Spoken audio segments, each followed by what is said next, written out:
like to call the April 18th select board meeting to order at 6:30 PM.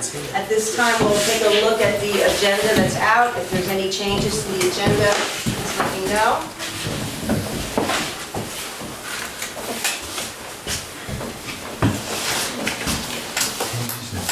Hopefully we can get this all in. Do we today. want to, well, I don't know. Do we want to move even the minutes behind the discussion of the tree stuff? Okay. Since everybody's here, All some right. people Let's do that. sit through that. All right, so we'll move item number 3 to after we talk about the tree. Yeah. Any other changes besides that movement? I wonder if this one visitor. He's going to be under schedule Okay. with members and the public. Yeah. Anything else?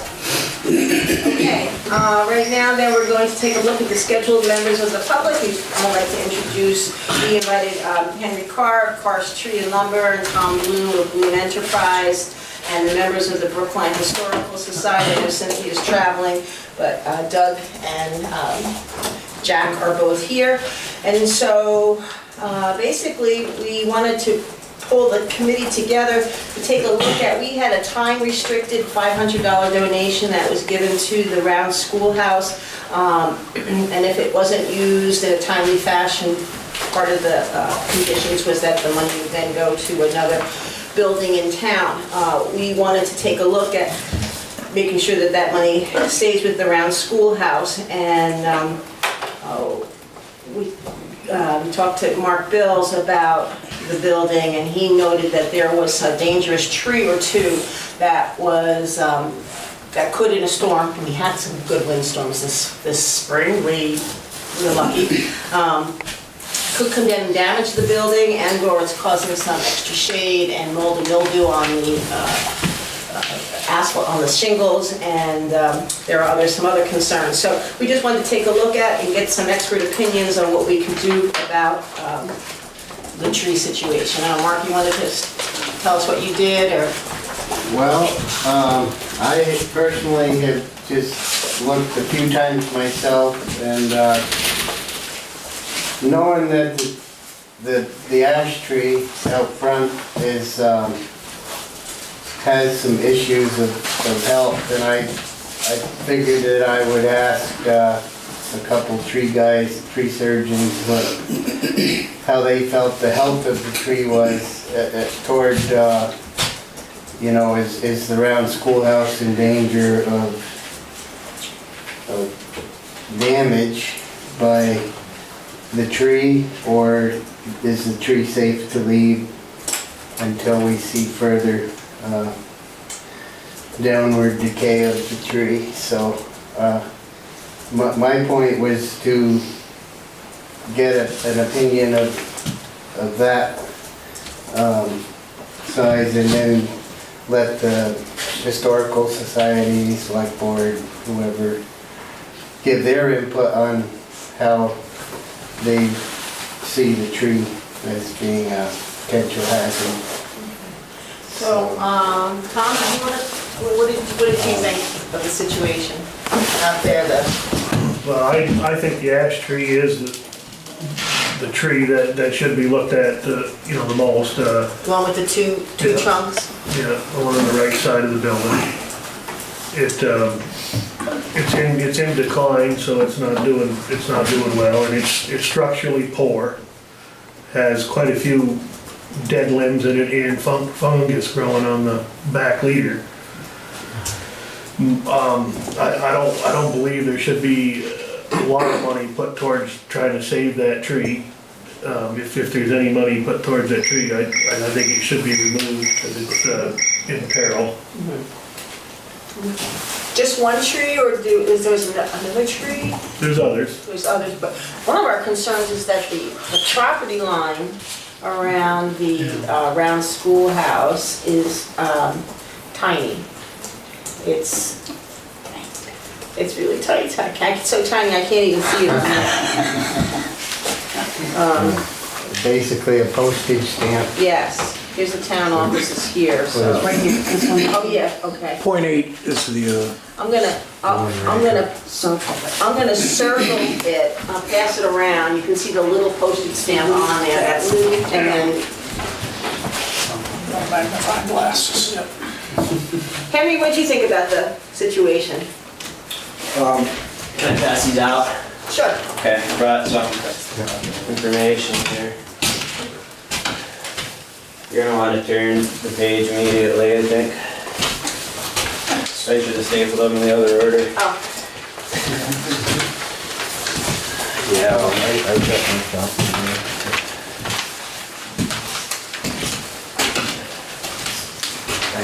yeah.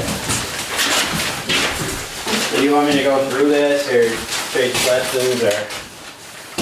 well, tell us a little bit about what you think needs to be done as well. Well, it's not my decision to make, but I basically, there's 5 trees.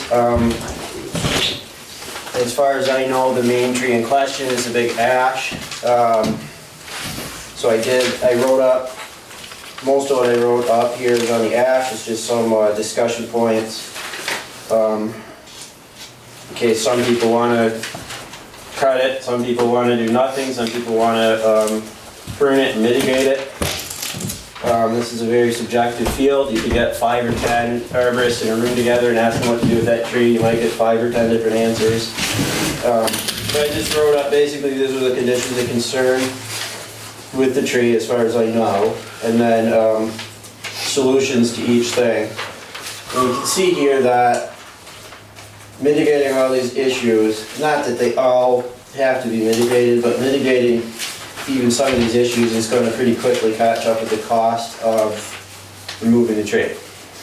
So if the tree has a value to the site, it might be worth it. I see what you're saying. I think the most important thing here is, I mean, if everybody wants to cut it, then that's that. But I think the most important thing is determine if it has value, if it has benefits to the site. And that would be what would make it worth pursuing mitigation, that's my opinion. We've looked at that tree, and then 4 other ones, smaller trees, that do have obvious structural defects and would impact the building. They felt, I understand there's a really low tolerance for risk to the building. So from what I've seen, I didn't see any imminent issues, but definitely some things that should be considered. I haven't done a formal risk assessment, this is just information that I wrote up, so. Any questions? So I think I saw, this, for the predominant ash tree, does that need to be? That's the big one. Yeah, does that need to be, can that be, do you need a crane for that? Is that what It's not needed, it would be the fastest and safest and least impact to the property. so if we had you do an estimate for that, you could do it with and without? I could do it with and crane? without, and usually on a tree like that, in my experience, it comes out about the same, it's just without the crane, it's gonna take at least 2 times longer and make a little more of a mark. I mean, I don't mean like damage the building, but just you're gonna know we were there. Whereas with the crane, it's virtually no impact to the property whatsoever. We'd basically be working from the road, gone without a trace kind of thing. Selectmen? Do you think that, do you think it's a definite that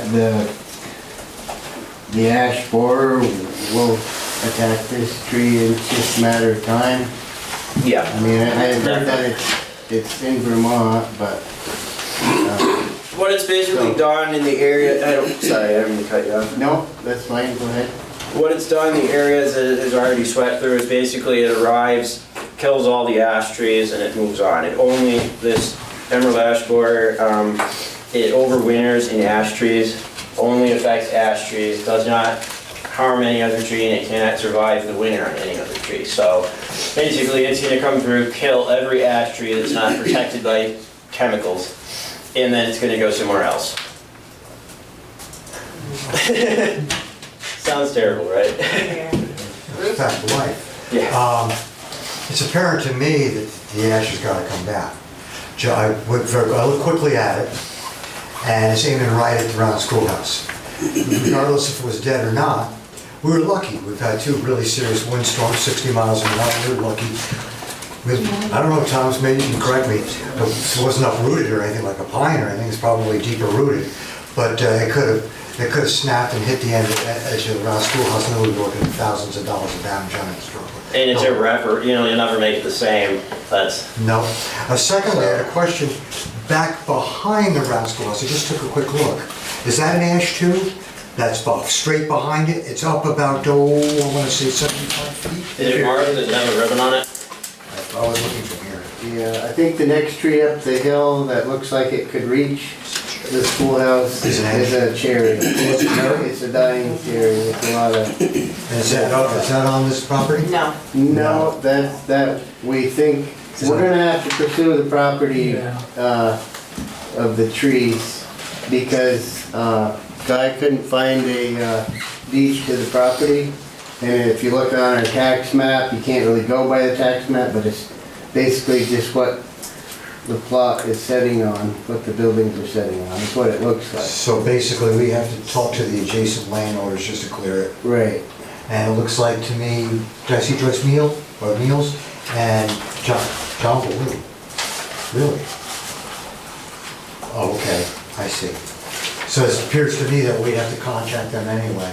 Tell I them- thought that was Nicholson. Well, I'm sorry, am I reading? That's Nicholson property, that's on the north side of What- of that, and then I believe that's Blue on the west side. Okay, okay. So John Baloo probably has control of it. I see John Baloo right there. You might know, so we could probably get a clearance from him to do anything there. Way I see it, that ash has got to come down, because we're lucky. Thomas, you disagree with me? Yeah, probably if there was leaves on that tree at the time those high winds came, it may not be there. So.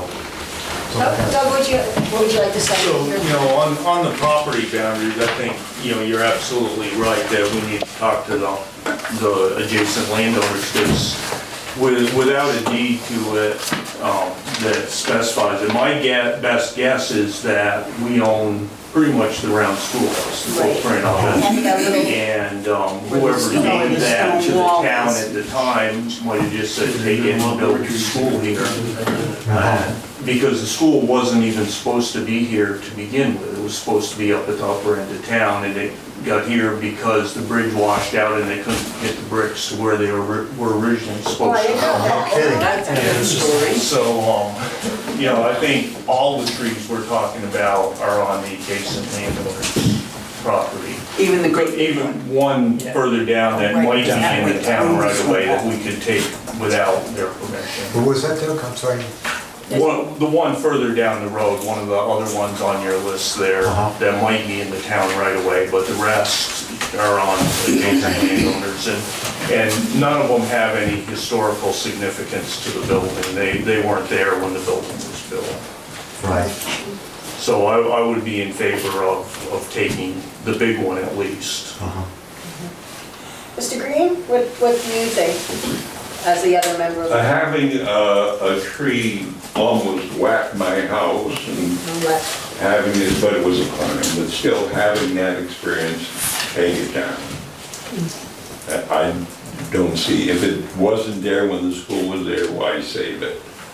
If it damages the school, we'll have thousands of dollars to spend. And probably irreplaceable damage. And you can't make Yeah. it original. No. You don't want that. All right. So I really do appreciate all the effort people made to come out and take a look at that. It was a concern that we had, and without this going on and doing it without asking the committee, I'm glad you were able to come out. There are some other concerns about the round schoolhouse that we mentioned. So we can sit down. Oh, Henry, you can sit down. Thank you very much. Thank you, thank you. Such as the humidity problem and other minor repairs inside and outside that mildew and things of that sort. That besides the new donation that we just got, there is a account of close to $5,000, I think, in our treasury for additional repairs. And I would like to encourage the committee to meet to see if you can come up with a plan on some of those repairs. To-do list. Yeah. Can I ask, Can we have a meeting in Las Vegas? Yes. is that the leftover grant money that had strings on it, or is that? I believe it's collection money. Oh, collection.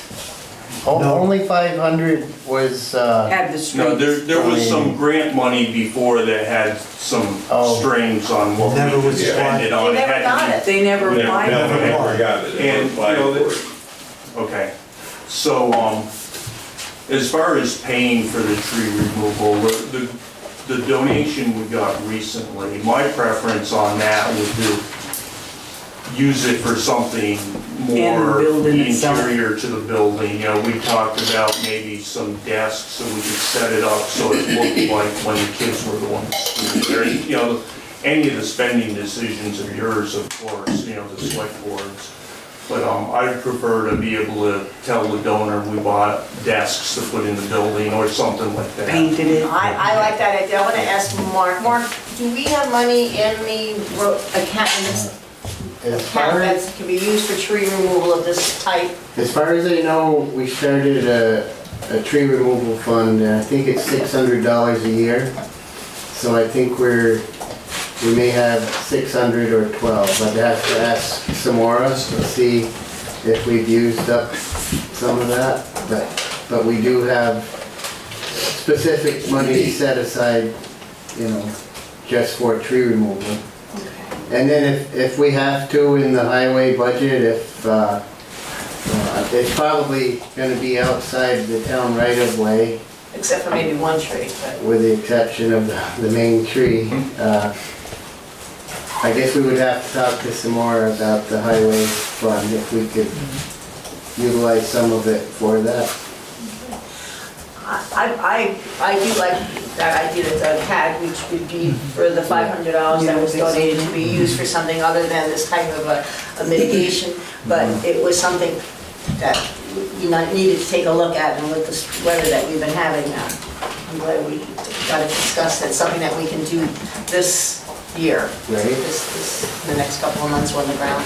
But we still have a little over $4,000 in the budget, over and above the 500 the way I'm gonna have to go double check on I that. believe it was I don't- 4,200, Maybe. so that we could, We could still tell Walter we used his money for this. and use, and maybe tap into some of that 4,200 for mold and Yeah. what the idea that you had, and we could entertain any other ideas. And, Is it the Doug, property owner? I would be glad to donate lumbers for repairs to the shed. Yeah, too. I was planning on that, doing that myself. Okay, well, I'd be glad to help you out on that if need be. Yep. As far as, so, all right, Gwen just asked me who would get in touch with the property owners. I guess once we decide on, once it's decided on what, when, where, and how, we would have to write a letter to the property owners. And Would that be this on the committee or the select board? Probably the select board because it's a legal thing? I think so, probably. But we're gonna sign off on any of that, yeah. C4, Okay. All right, anything else? that's the first thing we gotta do. All right, well- Yeah, I Yeah. think before any further thing, I think we have to check with the landowners, see if they would work with us. Right, so, And if so, then we come back and decide who and I don't think, what. I'm sorry, you cut it. No, I'm done, go ahead. I don't see John Blue as being a problem, I could talk to him. Email him. and well, talk we to have him. to write a letter, we can't just. Okay, Yeah. we'll do We do a letter to the landowners, Is that Nicholson? I don't know Nicholson. where the trees are, and put them in touch with the committee and the select board to review and plan. All right, I guess guess that's where we're at. And if you do have a meeting for a historical society meeting, just shoot Guy an email with a brief agenda so that we can make everything legit. Anything that goes on in a meeting, as you know, has to be set up ahead of time, and then otherwise what happens doesn't count. So if we can do that, that would be great. If I can help in any way, that just shout out and let us know. Okay. All right. Thank you again so much for coming tonight. I really appreciate you. Can I just Oh, yes, add sir. one more point to Yes. this part of the meeting? You know, after looking out here tonight, there's a lot of young brush coming up behind the school. And I'm thinking that if the brush was maintained at an early stage, we might avoid later on an expense for taking down larger trees. And it would also put some air around the back of the shed in the school. And that would also, I guess, be on the adjoining landowner's property. So maybe that could be considered, not trying to spend extra money. It might possibly be able to be done as volunteer work, but Last year, Mr. Goslin did that with Cynthia now. I don't know if she paid for it out of her pocket or what, but he did a lot of that work around there, clearing the brush. So Cynthia did, there was a great deal of brush that he took down, especially on the north side. So he may be a person to contact. if you go behind the shed, there's a lot of saplings that are 1 inch to 5 inch. Yeah. That are, almost reaching the capacity where you might need. Oh, yeah. They grow fast. Yeah, they grow fast, so if we could maybe keep that in mind while we're doing some tree removal. That might. Did you say the name was Gosling? Goslin, yep. All right, I'll put that with my notes. Okay, well, you're welcome to stay if you'd like for the meeting. I'm sorry. Hey, good seeing you. Thanks,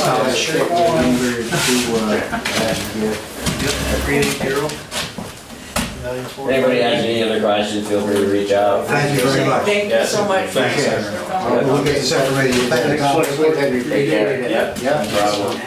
Thanks, Thomas. Thank you. Thank you for Thanks, Henry. Nice meeting. Thanks for coming. I'll talk to you later. All right, very good. And he should be calling you too. All right, excellent. All right, at this time, I'd like to go back to the approval of the minutes from April 4th, 2018's regular meeting. We'll take a look, starting on page 1. Thanks, Doug. Take care, Doug. Thanks, Doug. Okay, Anything on page 1? I have a few things. Members of the public, Archie, I don't think was there. Archie Clark? Archie was at the meeting. No, you're right. So I think we need to remove Archie, but then we need to add Samara, who was Mara's there. the way. If you go down to Dot Maggio, local emergency operations plan, she's spoken with Mr. Minot. Yeah. Mr. Wynot. Oh, why not? And his, And and Fontaine is not was- Fountain. Just Fontaine remove is- the U. How do you spell why not? W-I-N-O-T. And actually backing up ahead of that though, the header that says, call the meeting to order by town clerk Guy Tanza, you just want to remove by town clerk Guy Tanza, just call the meeting to order. That was on the agenda. Probably copied and, yeah, we probably just, Didn't pop erase the Yeah, just call the meeting to town order. Yeah. The only other thing I had on page 1 was under Doc Maggio, the reminder about the rabbit run. The second paragraph, Miss Maggio encountered a strange dog? I think, did you mean a A stray stray dog? dog. I can't remember, maybe you described She it as said it being was a strange. strange dog. Did she may have? Your problem that the dog was not personal. That's why I questioned it, I didn't necessarily A say. stray, strange dog that came down my driveway at me. And Damn it, yes. Bruce. And the owner with a dog and the owner were reunited, thank you. Okay, All right, page 2. first paragraph, Yes, sir. almost the last, second to last. Yeah. Mr. Miller called this presentation of site photographs. Yeah, just I remember those photographs. photographs. No? It's the plural of photographs. It would be photograph, I believe. Okay, anything else on page? Under appoint Brookline Meeting House committee members. Yeah. There was discussion of possibly combining the Historic Society with BMH committee, and that the Historical Society would rather not be thus combined. It was actually the Meeting House The committee. Meeting House Committee, that's that said right. that. So it should be and that the BMH committee or something like that. Yes, that was. The Historical Society was into it, but the meeting house. We didn't approach We never approached the Historical, Historical because Society that stopped about at the BMH. Right, Got it. yeah. Yeah, that's right.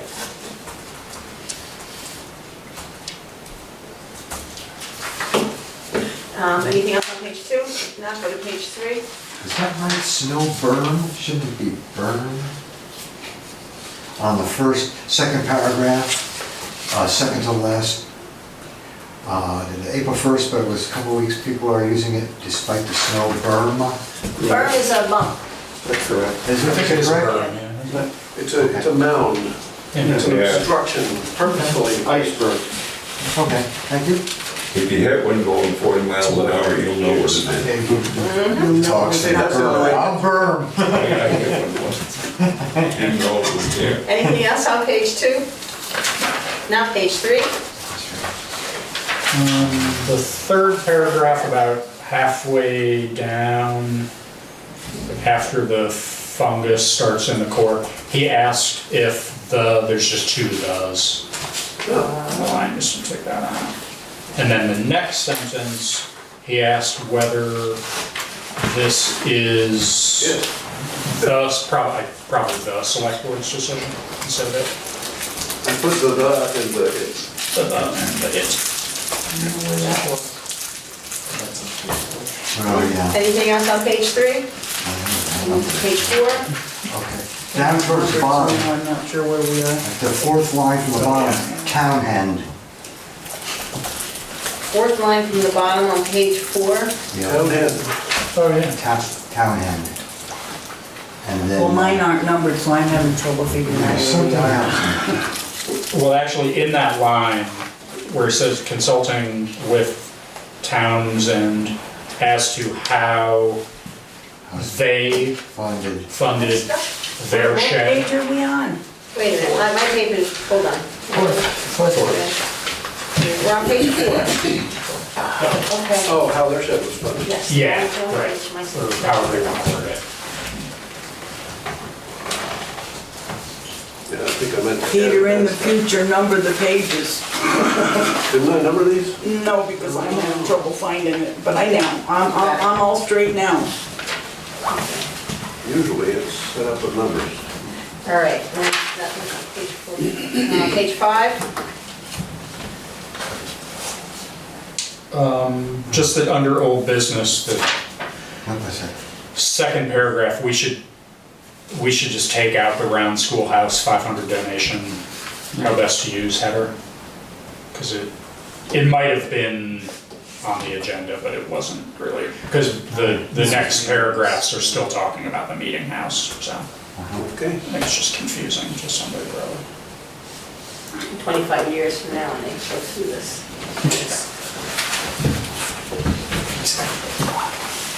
Okay. Near the bottom, the WSW&D representative appointment letter, Yes. requires select board just has 2 Bs in it. And I sent that in via email. Select board. Select board. Yeah, okay. The board, it's hard to say. And then under regular mail, the second to last line, Nancy Oh. Libby is Libby. And Jamie Yep. Bernard is no longer available. Available is wrong. Oh, yeah. Yep, I got that one. All right, page page. What is riprap material? Riprap is rocky material used in roads. Oh, okay. That's our taxes. Page 6. Didn't have anything. All right. I move that we approve the minutes of April 4th as amended. Second. Second, we have a motion and a second to approve the April 4th minutes as amended. Any other discussion? Hearing none, all those in favor of approving the April 4th minutes as amended signify by saying aye. Aye. Any opposed? Minutes are accepted as amended. Thank you very much. Okay. Down. Oh, it's 7 o'clock. So, actually, you know, let's do our unscheduled members of the public, if you don't mind, and then we can work on the rest of that pretty quickly. Okay. All right? So we have a visitor that came to talk to us about political aspirations. Would you like to introduce yourself and talk to us? Thank you.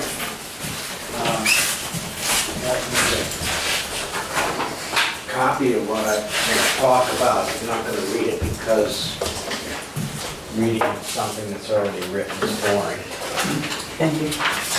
My name's Wayne Esty. I have a house in Dover.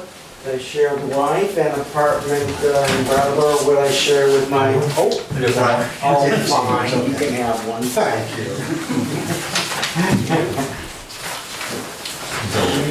Thank you very much, sir. You guys are out of luck, I didn't make a note. That's all right, my wife has one. I share the apartment in Brattleboro with my paints, which can stink, so we're all happy separated that way. I'm running for Vermont State Senator in Windham County, and you're part of Windham County. Yes, we are. And who would have, and I'm not sure all the senators know that. I don't know how often they get out here, but my intent is to get out here and see what you think about things. I was an economist, graduate school, worked as an economist, became a lawyer when I realized the lawyers were beating the pants off me in public policy. My expertise is in public utilities, statistics, economic development, and I used all of those things because utilities got a lot of money, and they can do a lot of economic development if they want. I moved to Vermont because it's great. I got a garage built on my house, and the guy says, oh, I said, where's the contract? And he goes, I ain't in a contract. And my lawyer's spidey sense started tingling.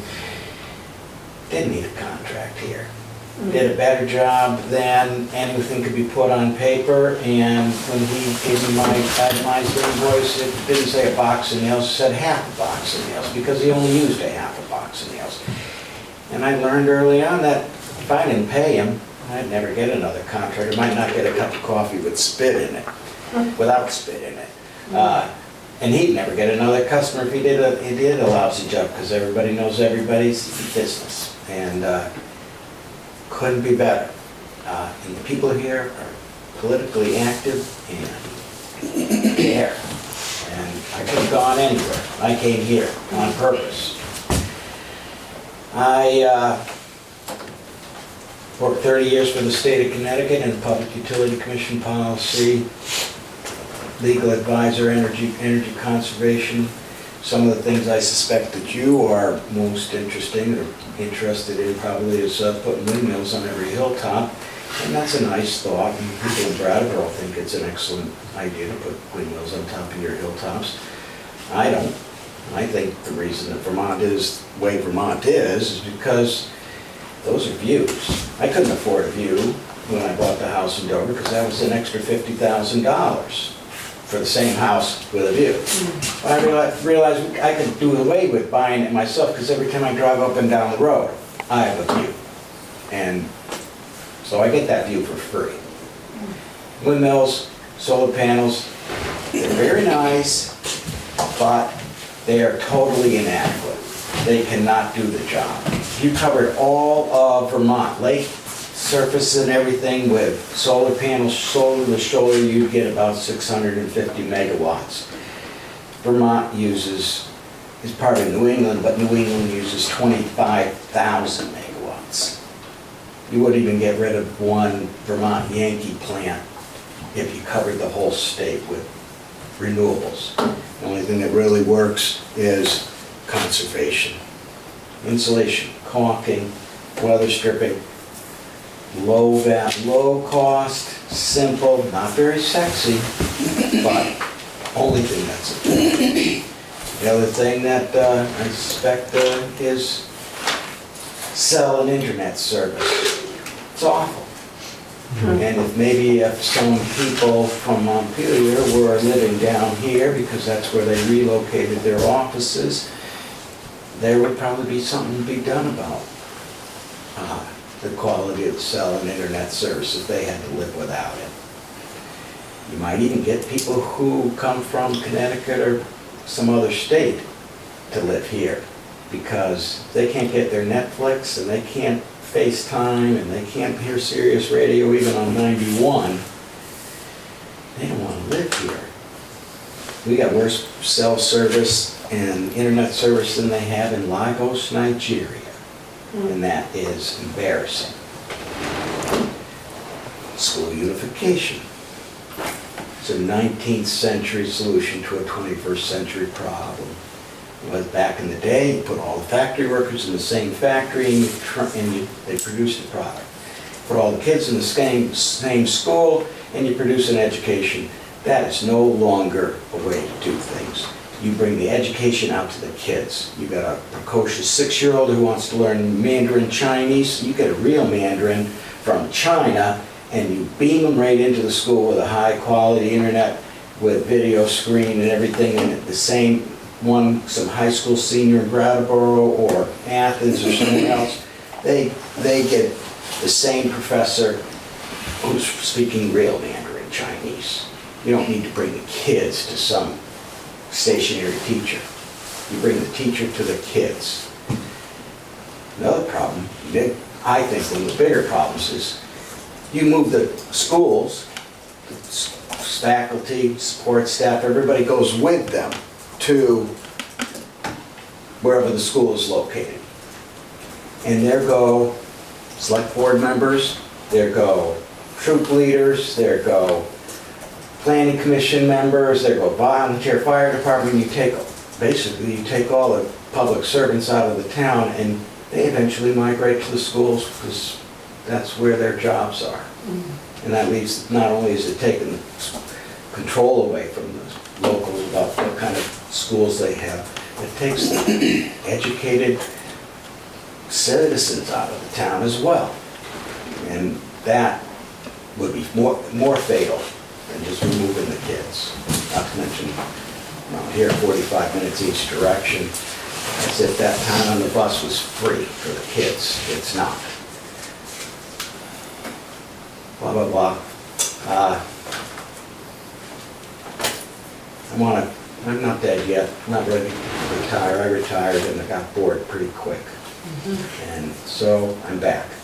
I'm working in Dover, volunteering at the museum in Brattleboro, paint, and I won't keep my mouth shut. So, but I will stop talking now and let you all get back to your business. I appreciate your time. And, Wayne, how long have you been in the state? 2011 we moved up here, and that's when I retired. And I thought I could coast to my death, reading, I can read everything I want to read. Well, that got boring.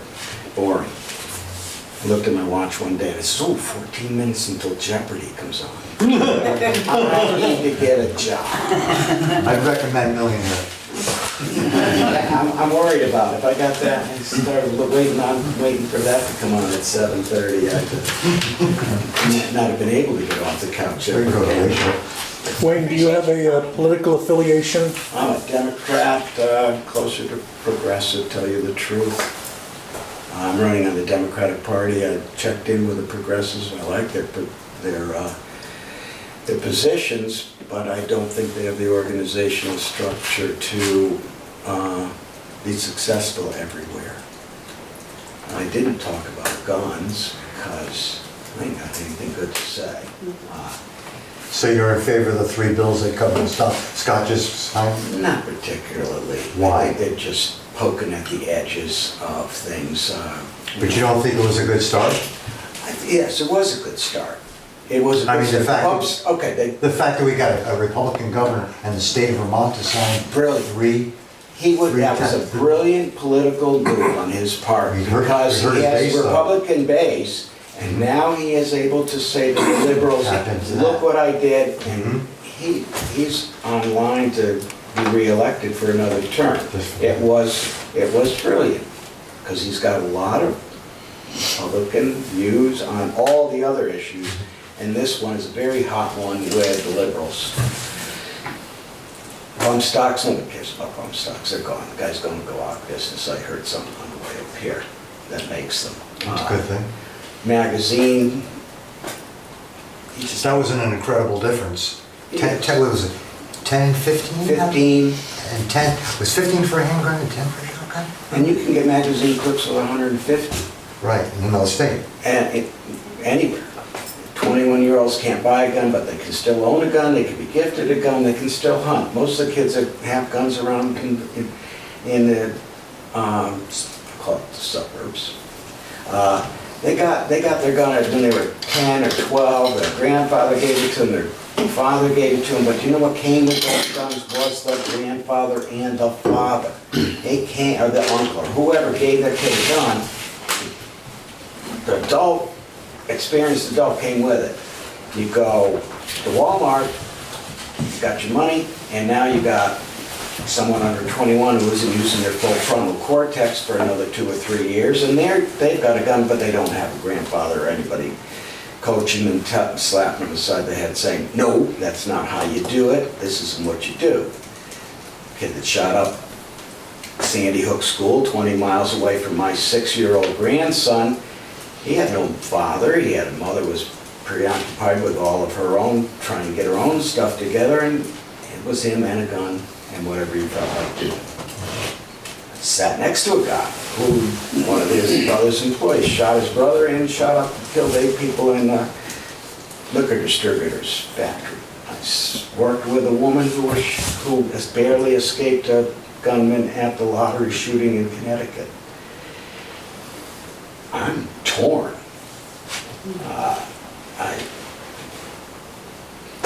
What do I do? What they did, they were very clever. They broke every one of those pieces of the gun stock was a separate vote. The 21-year-olds was a separate vote. Yeah. Everything was a separate vote and separate bills so that they could mix and match. The legislators could vote yes for some things and get a majority, and then they could vote no for other ones, and other ones would step in and they would get a majority. They got a majority on all of them. But you will see that some legislators vote yay, nay, yay, nay, yay, nay, and then they switched and vote yay, nay, yay, nay. And it was, in my mind, brilliant politics, mostly crediting to Governor Scott, Bill Scott, because now he's got his bona fides with the liberals as well. Will it help? Yeah. Will it solve the problem? No.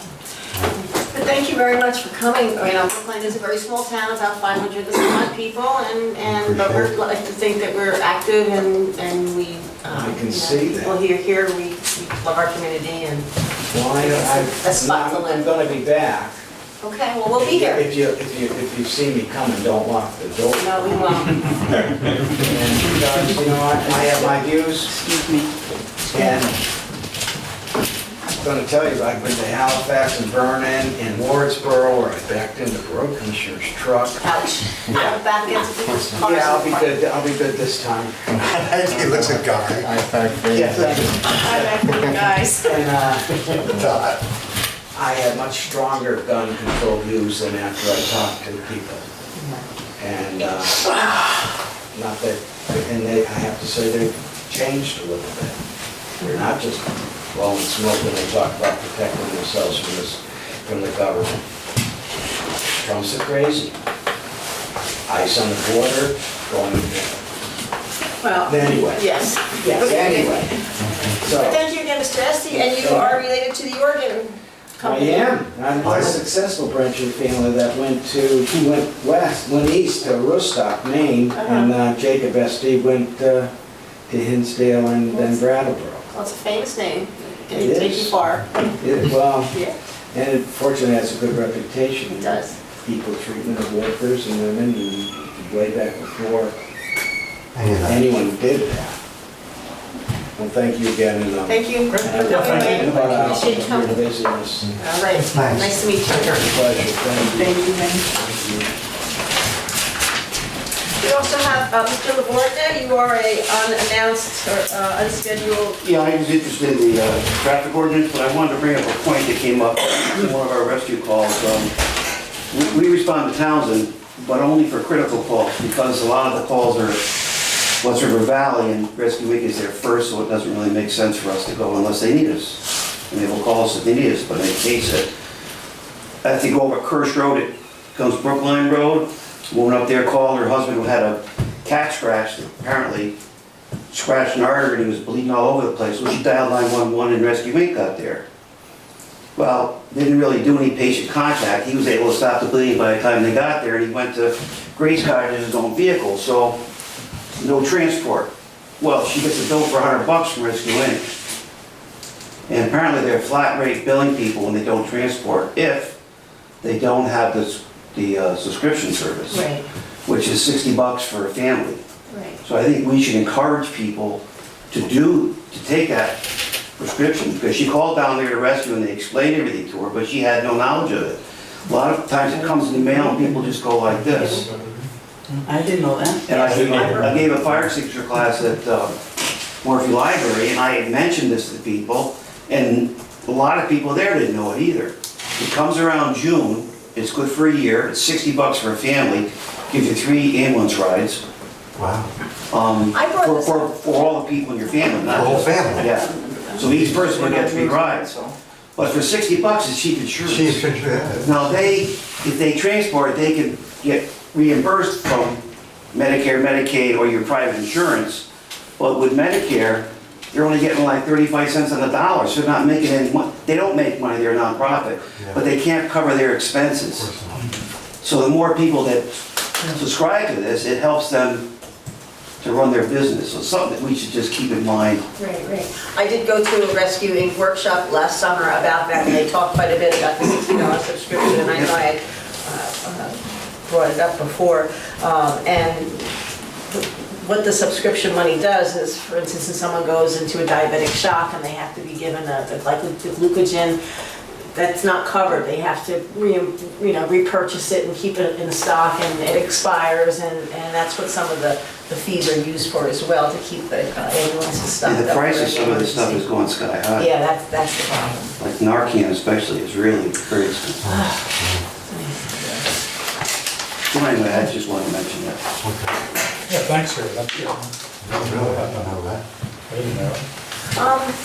Jorda is our Rescue Inc. representative. Maybe she wouldn't mind writing a letter or part that could go out in our tax letter That's what I to did. remind people for the subscription service. So let me make a note to, this is what I have today. To write to Jorda. Rescue Inc. Of course, if we respond, we don't send bills anyway, so. I know. That's why I just called you if something happens. It's fine. Excellent. Anything else? That's it. All right, Gary, thank you so much. So let's see, where are we at? Old business, we did. All right, now we're opening bids for the Sunny Lake. I got some old business. No, we're not there yet. Oh, we're not there? No, we're gonna go, Okay. we're going back up to timeliness, up to suspending Oh, business to. okay. Did I have old business? I might have, yes, old business included the round schoolhouse. So we're suspending that to talk about the Sunny Lane daycare carpentry repairs review, discussion, and vote. So, both. We've got nothing. Yeah, no one showed up. But I've done a considerable amount of effort of trying to organize organize what needs to be done, as Dot is very concerned about the insurance aspect of the things that need to be done. And I went back and looked a little bit at the original inspection that was done back in 2015, I believe, and some of the inspections that, individual inspections of the one Lowland said that Stan Nogan and myself did. And I'm starting to compile a priority list of things that we get done this year. And it starts with the insurance issues that Dot was telling me about on the phone, and I've added other things to it now. And I've got to coordinate with Mark a bit, we're gonna talk about that. Great. I've got it all kind of here, I'm not gonna bore you all with the details unless you got something specific to ask. And, what else was I gonna say? Oh, and Randy Bills has shown interest in doing some work. And I got your email back about pay structure and contract and all that kind of stuff, and I figured what I'd do first is find out what they had in mind after we find out what we think we should be done on the building, because there's some things on the inside of the building that I pretty much ignored, like a tile off a floor and things of that nature that were relatively minor repairs that maybe you'd be interested in stuff like that. I don't know. I don't know if he's in, how much he wants to get into working on the building. Most of the stuff that I was concerning myself with basically outside stuff. There is inside stuff covering switch plates and it's random stuff. But I felt it was better to coordinate with Mark first. Yeah, because Mark is the one that we employed, and I wanted to make sure that that's And what had happened was, when we were waiting for the, anybody who show up for the inspection on that Saturday, to the Saturday or Wednesday, whatever, there was a fire drill, and then Tina sent me an email, did anybody show up? And I said, no.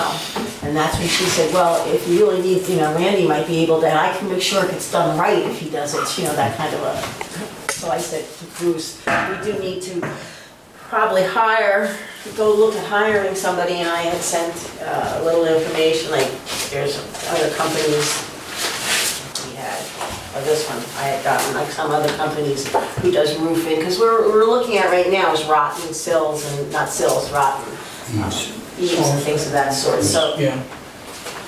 It's to be determined as to whether we're gonna have any issues with the rafter tails. We have to see. Well, like I emailed you back, Doc, that picture, I looked at the pictures again that I sent on the board last year, and really great pictures. I'm pretty happy with my permit. But anyway, I looked at the north side of the building, and it wasn't really that serious of a water dam issue. Where I saw a water dam issue was around the air conditioner, and where the building jutted towards the front, there was a water dam issue there. So as to the severity of any rot that goes up and in, the only way you're going to find out is by taking the soffits off. So right now, you're doing. What I'm doing is going to have a little get together with Mark, and we're going to coordinate it. I'm hoping that maybe we can agree on a time value that you have to work on the building. Definitely. And then we can work out the priority list, which I've started. And I'm gonna be adding to it, and I'm not trying to get too far ahead, other than the immediate concerns that I see on insurance and safety and move on forward from that. But I can keep you all abreast. Once I get a really nicer list, this is what I have right now. Right. You're all happy to look at it. Or capital sewer events, signage and signs, sand, swing sets, light cover over unused thermostat in the south classroom, electric switch plate, and on and on. Chimney, fixed chimney, roofs out. We've been around this before, right? Yeah. Sure. So what I'm trying to do is move forward and get these issues not done this year. None of this is very complicated. It's very simple stuff. And then move into finishing the rails that are in front of the entranceway. Maybe when I get back from my vacation on the 11th, we can start talking about maybe we can assist me with that a little bit and move on forward after that. But there's a lot of stuff in that inspection that was by a landlord set that I thought was not really that necessary, but that's good for us all. Well, to they gave determine. us a 20-year overlook. I think the critical things are the safety and what everything I just mentioned, plus down the road, the fixing and or replacing the windows and the rod around them, and painting the outside of the building, and then if there's any more ADA accessibility issues or something like that, but that's money. I mean, when we get into the windows, we're talking bucks, so we can. That's We for don't next throw year. that, yeah. Yeah. All right, well, thank you very much for picking up the ball on that. I guess the one thing I'll add is I'm happy to help you guys as well. I'm also entertaining an idea, I'll throw it out there. If we're down the road a ways, and got some of this, I call superfluous stuff, which is important, done, entertaining the idea of painting that building. And I think that it's not as costly and as hard if we have enough people to do it. I'm thinking end of the summer. Thank you. This year, I'd love to see Gwen on the scaffold. I love to paint. I'd love, you know, He says I'm nuts, but I do. you can get 6, 8, 10 people that know what they're doing. Well, It's I'm not- not sure. well, it's not hard. Doing, It's not hard. It's not hard to roll paint. It She really painted is. my You know car. what you're doing. It's all collaborative, isn't it? It's all collaborative, so it goes this way. Okay. Yeah. But Even if maybe it's one for, side a year, one side a year, that's how I look at things. you could do it that way. You could do it that way. But anyway, I'm looking down towards the future, and, you know, if we got 6, 8, 10 people to do that, you could do that building in quite. in Vermont, weather really makes a problem. Depends on when you do it. We're never getting warm weather anyway. It's gonna snow tomorrow, right? Yeah, it's changed around now. Half an inch tonight. I was going over the list that we had from the insurance, and I think we have Most of the time. Most all, accomplished quite a bit of it. couple of things. There's a few small things. I borrowed a tool today to squeeze the links on the Okay. Oh, the swing, on that, the swing set. yeah, check. I got that. It isn't done yet. So, that One thing I'll was say again about that, are we sure we want to do that and we don't want to replace them with Well- locking carabiners? I tried the carabiners, but they didn't fit through the small links on the Change. chains for the swing. I looked over to WW specifically, Yeah, I don't know if they're gonna have much, I mean, because of the size links on Maybe they don't have the many. swing chains, Yeah, they're Yeah. one they inch. had nothing that was big enough Yeah. to, so the tool that I have works both directions. It'll pry them Oh, you were open talking about and this, it'll yeah. pry them shut. yeah. Now, the other thing I questioned was, it says cut off excess links. Uh-huh. Yep. Excess chain, yeah. I mean, as long as we never want to adjust them, that's good, but Well, if they're the lowest that they can, Hurts. what's comfortable now, I yeah, guess, is yeah, if they wanna make them higher, the change kids get can older. be fixed later. But, so I'll, with that tool, I'll get that done. I was gonna do it today, but came here instead, so. How about the AC? The AC's gone, Yes. and, so I made it on my list here to see if we could get another to-do list, because a lot of the stuff they've given me is pretty much, Caught up. other than the carpentry We'll visit. stuff that was going out to bid, I think we're, One other thing, and it came to my attention, and I thought, hey, you know, this is, I believe we fixed the heating system in 2015. I think it was after the first year, I believe. Don't hold me to that. And it cost this town, Peter Noble did a wonderful job. Straightening that mess out, was it a mess? You three were part of the board at that point. But it cost the town $4,200, and we had it fixed. I actually came out with least money, but still it cost the town $4,200. And I started thinking, I was looking at the recommended school service for the Brookline Elementary School, but it was based on the heating system. And then I decided, I said, you know, it might not be a bad idea if I just float Tina an email and ask her, have you had any issues with it? It's a really complicated system, and filters that need to be changed, and things that need to be reset, it's all on this little list, this little short list here. So she said there was some noise from one heater in the basement, it wasn't working, now it's working. So we're gonna visit that. I really want to I think every stay, year you should have somebody come and check it. well, more than that, I want to be like flies on a dumpster as far as a heating system goes, because it really created a lot of problems way back then. And so we're doing that, I'm going to entertain that too as well. Well, thank you very much. Okay, anything else? Let's move on then. Not for Sunny Lane Daycare. Okay, so now we'll go to, you know what, I lost some of my numbering, that's what messed me up here. At 7:10 PM, local emergency operation plan review and adoption. So you went by old business completely? No, we're still in old business, we're still in old business Okay, just until don't go out after. because I have some old This business. is under resume old business agenda. Okay, okay. Yes, we're still under old business. Okay. When you're all done with everything, then I got, Yes, Something Sunny else. Lane Daycare. okay. Local- Not Sunny Lane Daycare, something else. Okay, no. Local emergency operations plan review and adoption vote. So I did. Oh, here it is. I'm If you sorry. wanted to look at it, I took the plan, I changed out as I emailed you the addresses, phone numbers, I removed Sunny Lane Daycare as a tertiary emergency shelter because it is one of the evacuation places that we have, the primary evacuation place that we have to deal with. So it was pointed out by Michael, and I think that's probably not the best setup. Otherwise, this plan stays the same. And so I'd like to make, I don't know if you want to double check it, but I'd like to make a motion that we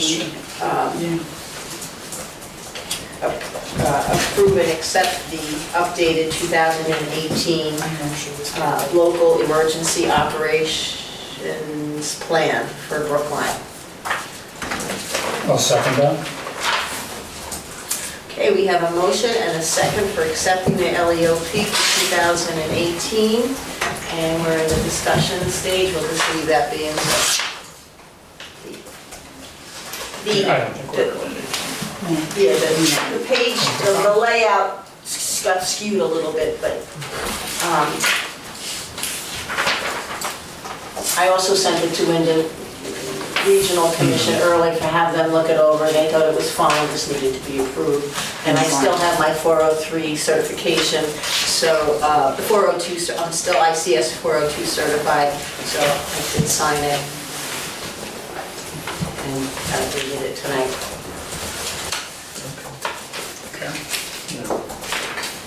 Okay, we have a motion and a second on the floor. Any other discussion?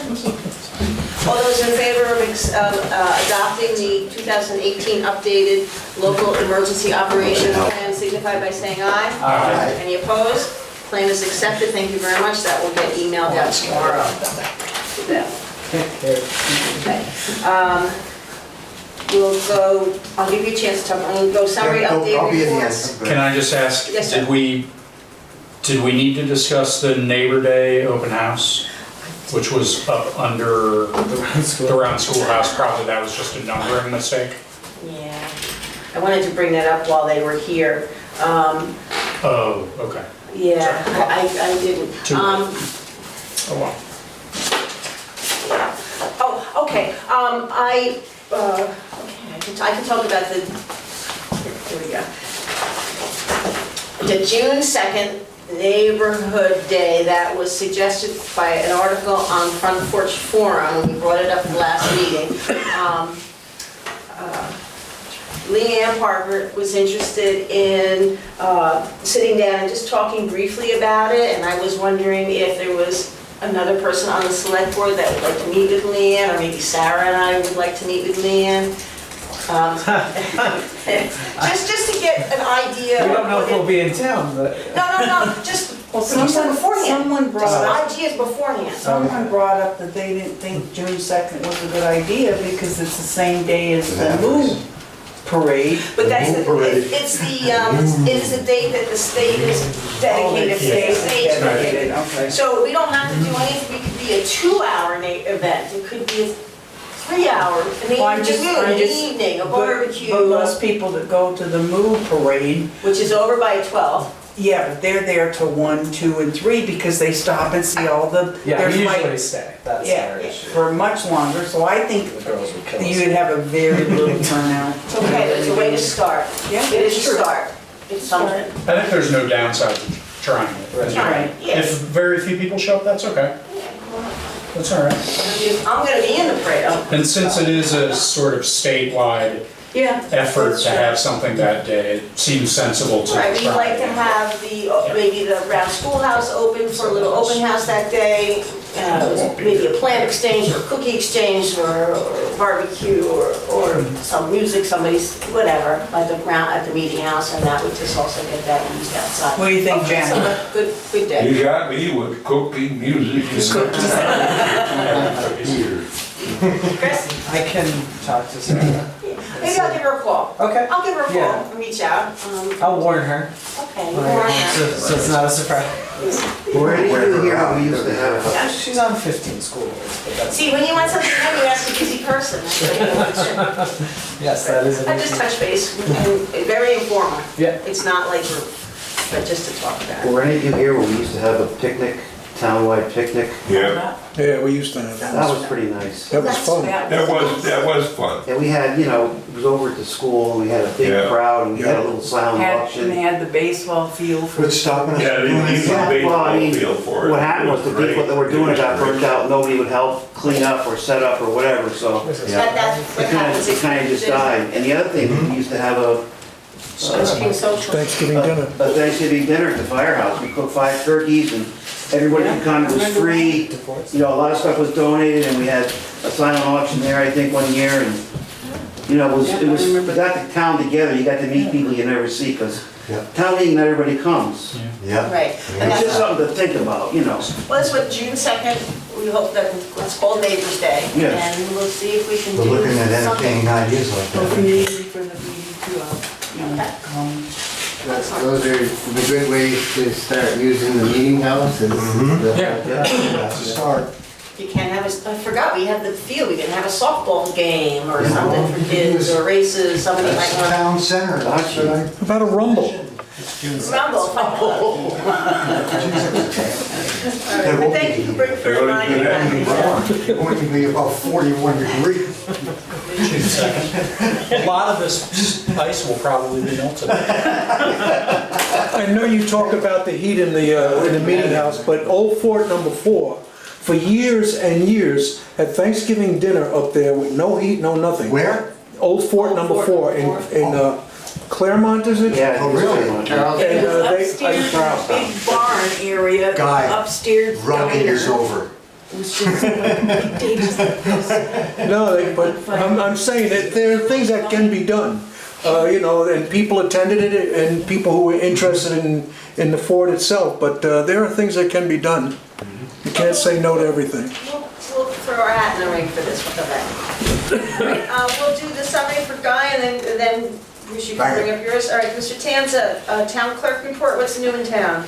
Nothing, we just sent out postcards to the last 14 or 15 people who have not registered their dogs yet. My main objective is to save them from paying a $50 fine and having the ACO knock on their door. And I want to remind people, it's all about the rabies. That's the whole reason that we have these licensing projects. Because God forbid if your dog bites someone, we have a record, we know that the dog isn't rabid and so forth. And if the dog decides to go on a little hike, we can locate it. It's happened many, many times in town. So there is a plus side to this whole licensing thing. So I'm just reminding people that until May 30th, that's when the $50 penalty kicks in, you're in jeopardy of paying some extra money that you don't have to. You know, and I think after May 30th, so in June, I might take Nancy's suggestion and take copies of our dog lists and give it to the local vet and the dog shelter. So that if there's a dog that comes in, that they would have some Absolutely. information. Good idea. Absolutely. Yeah, it's a great idea.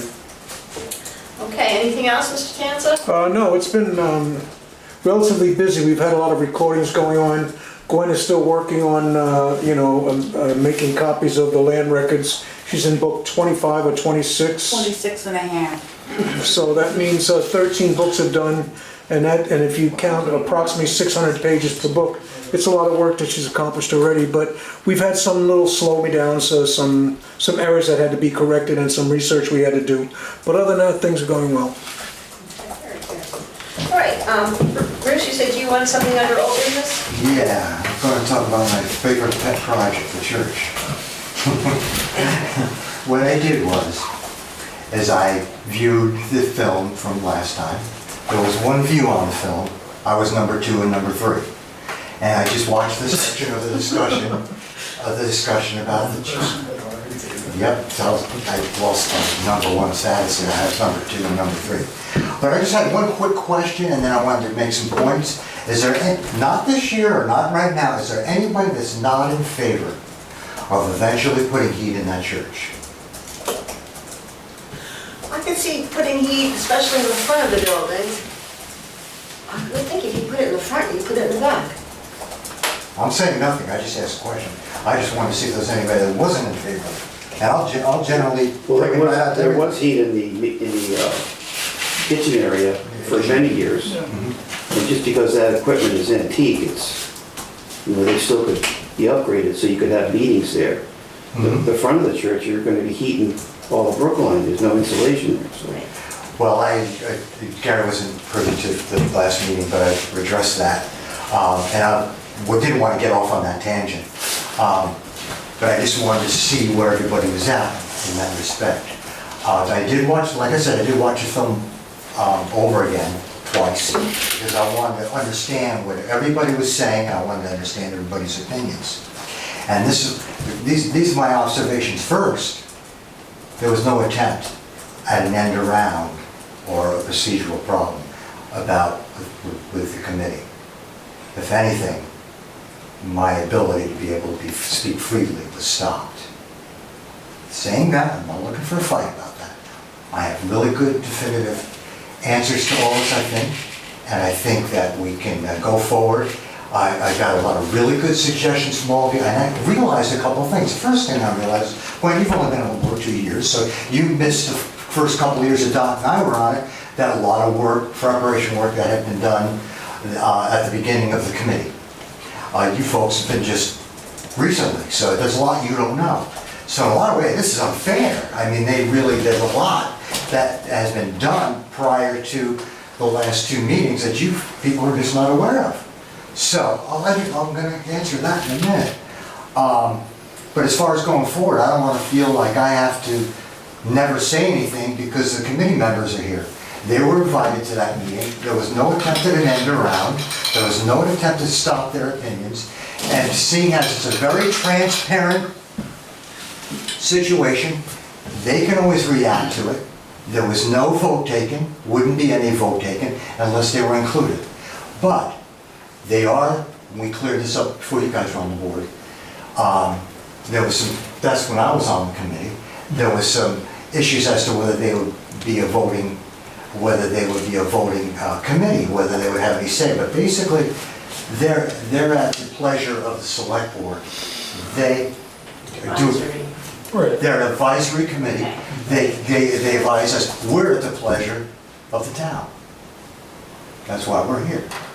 So saying that, I listened to everybody's suggestions, and I really liked what I heard, actually, after I was able to sit back and really reflect. And I heard a lot of really good ideas. I heard from Mark, I heard from everybody, some from everybody on this board. And Guy said it's a catch-22 situation if you don't put heat in it, or do or don't. It's, you're not going to get anywhere with it. Dave, you're right, discussion of a vision should be done with the advisory committee in an open setting, with some of the other suggestions I heard.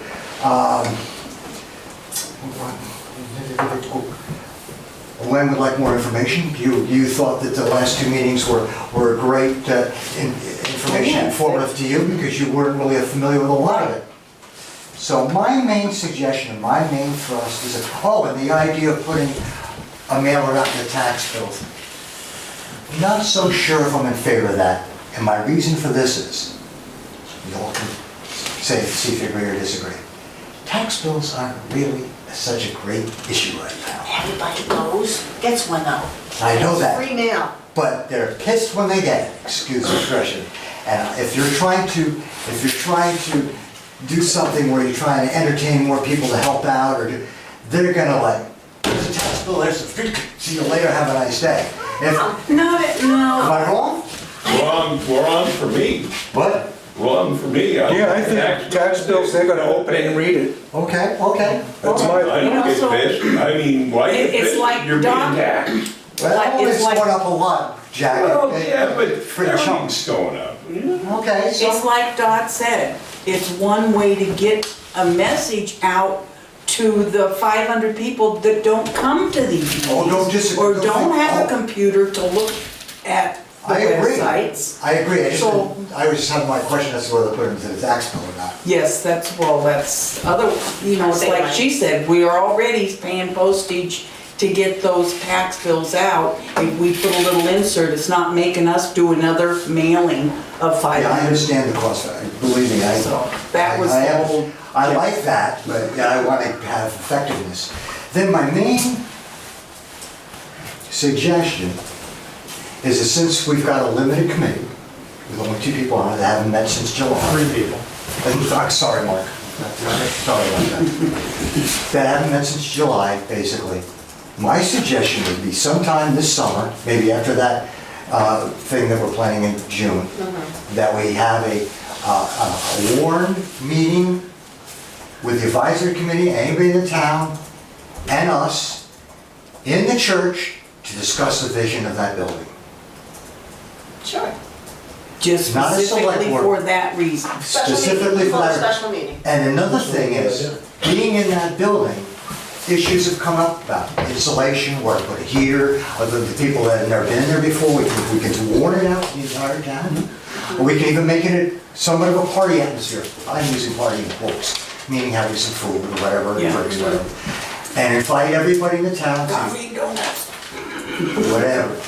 Tuna fish sandwiches. I don't eat tuna fish anymore. But anyway, Our first meeting in June is, select board meeting is June 6th and June 20th.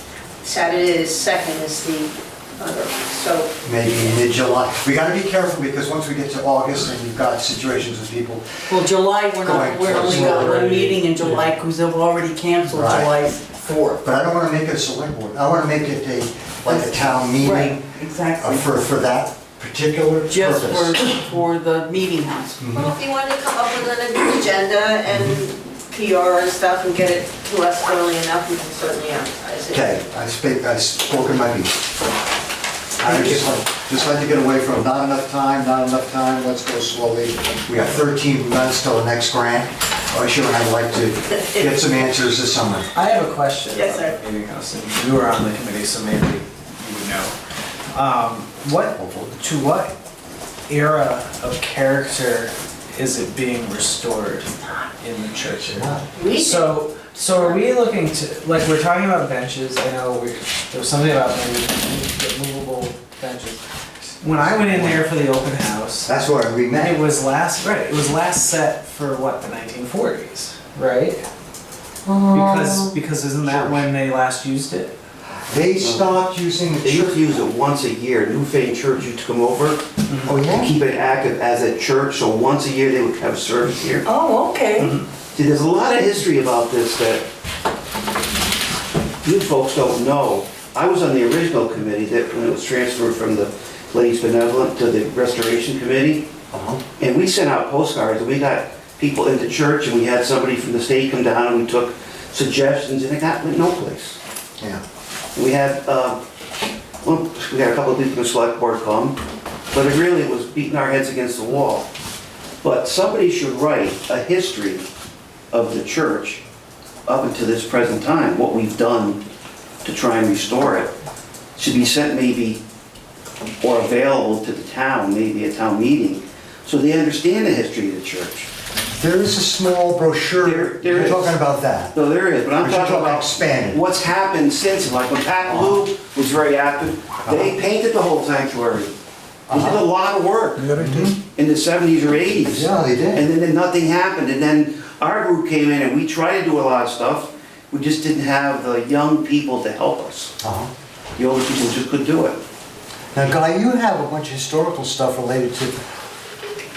Oh, right, yes, they gave me what they had and we put it in the Yeah. vault. There's a lot of Nobody's gone information through it. in that, we gave a whole box of stuff.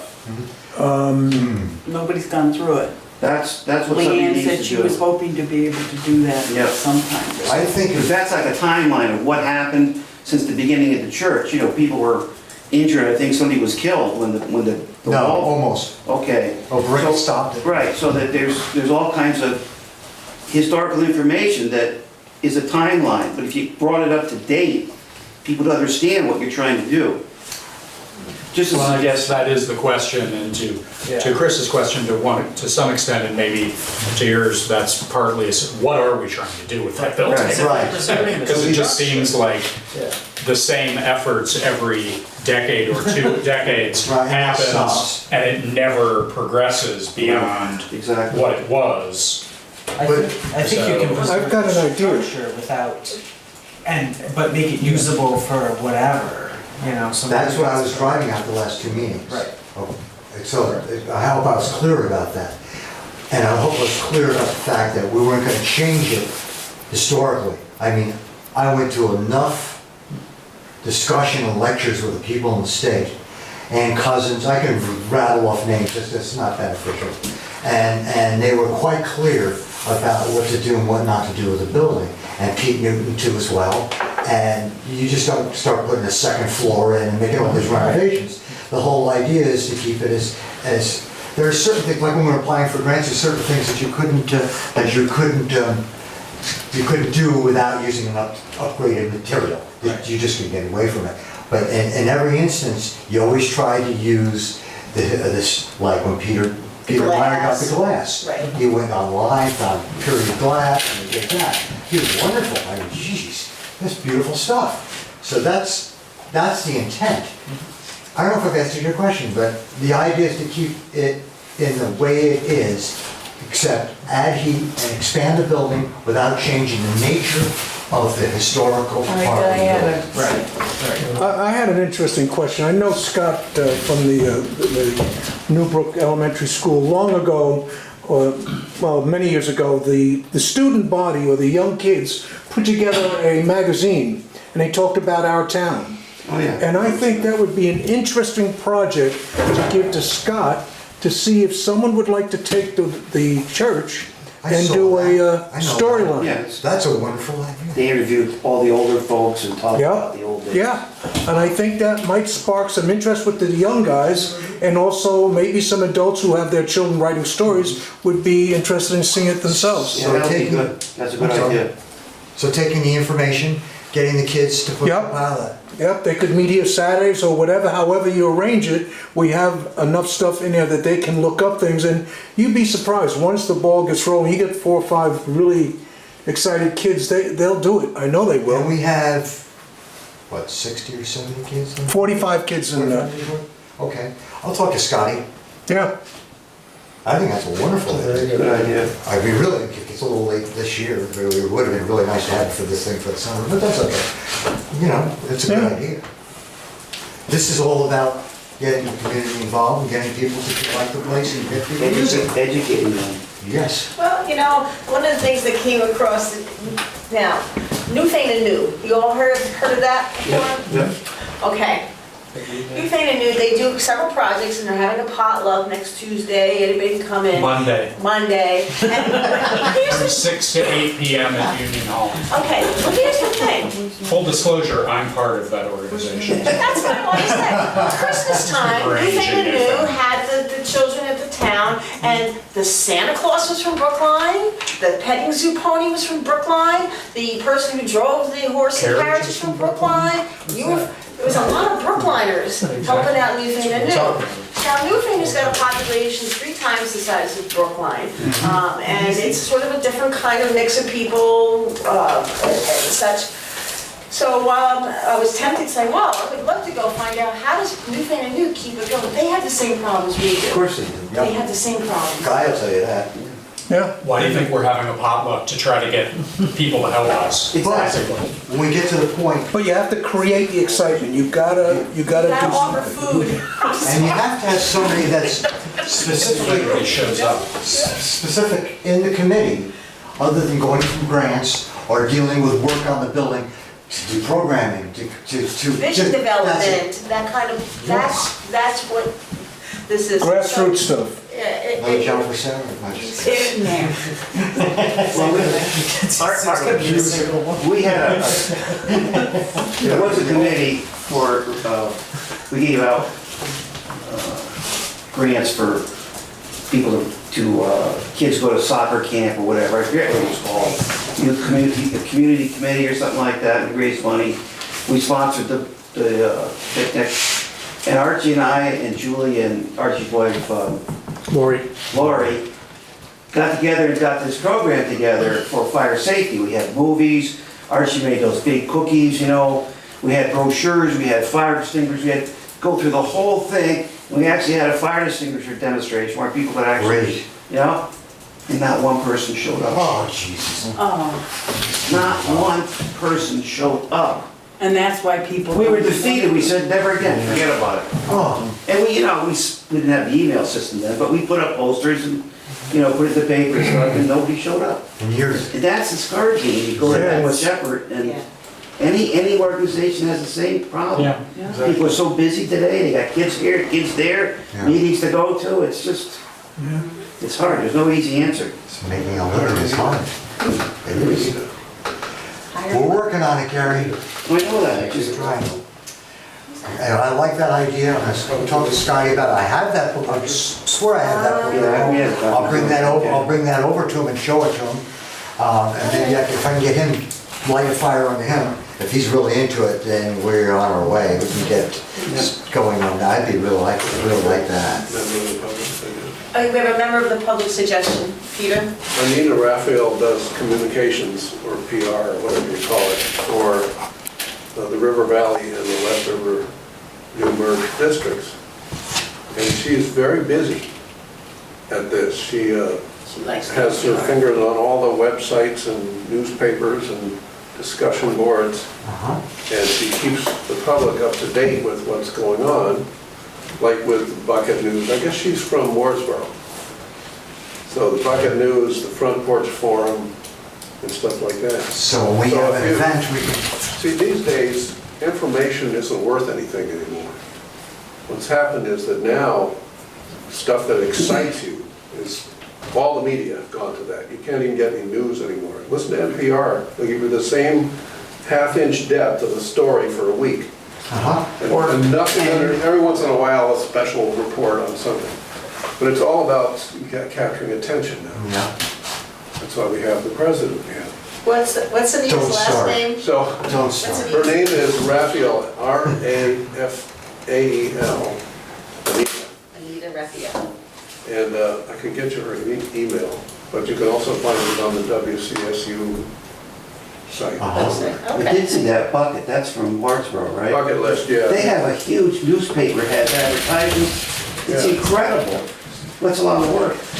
And it's Well, online. but you guys could probably get the word out Through that, in yeah. a wider way, Yeah, because if, you know, when I was in business, if you got 2% return on an advertisement, you That's thought you good. were doing pretty good. You're right, Well, what's yeah. 2% of 600 people? You know, and it's not the numbers are against you. I think the strategy might be that we plan something to be at the meeting house, and we publicize it by saying we're It's not me. talking to Dollar General about whether they want to We're gonna put a turn, store there. okay, Dollar General. Because obviously, if Front Porch Forum has taught us You're anything, right, then that's that true. will inspire people to be interested. That's a very, shake them up. very quirky way of looking at it. I like it. Well, you I gotta be don't really creative. want to do that. You gotta be creative, right, Dan? But Tell them you're gonna raise tariffs on steel. Oh, I can tell you don't some start. story about that. You're trying to know See, Brattleboro just overall. sped up buying their new fire truck because the steel tariffs were to try to get one before the steel tariffs kick in. But my point is that getting people's attention is effective now, and giving people information is Yes, not. yeah. Information just kind of, it's gotta be simple. A wash in information. Doesn't work. So it's gotta be simple. People don't wanna read something. They have to be enrolled, they have to go, oh, food. Well, thank you very much. I think we're getting I'm telling you, I just wanted to do one small, I have my piece of chocolate. Now, why do you think I'm so smiling? Anyway, so something else has nothing to do with anything we were just talking about. It's kind of under old business, and it'll only take me a minute to explain. I've decided personally to, other than what our future legislator was saying before, to buy into the solar farm over at the dump.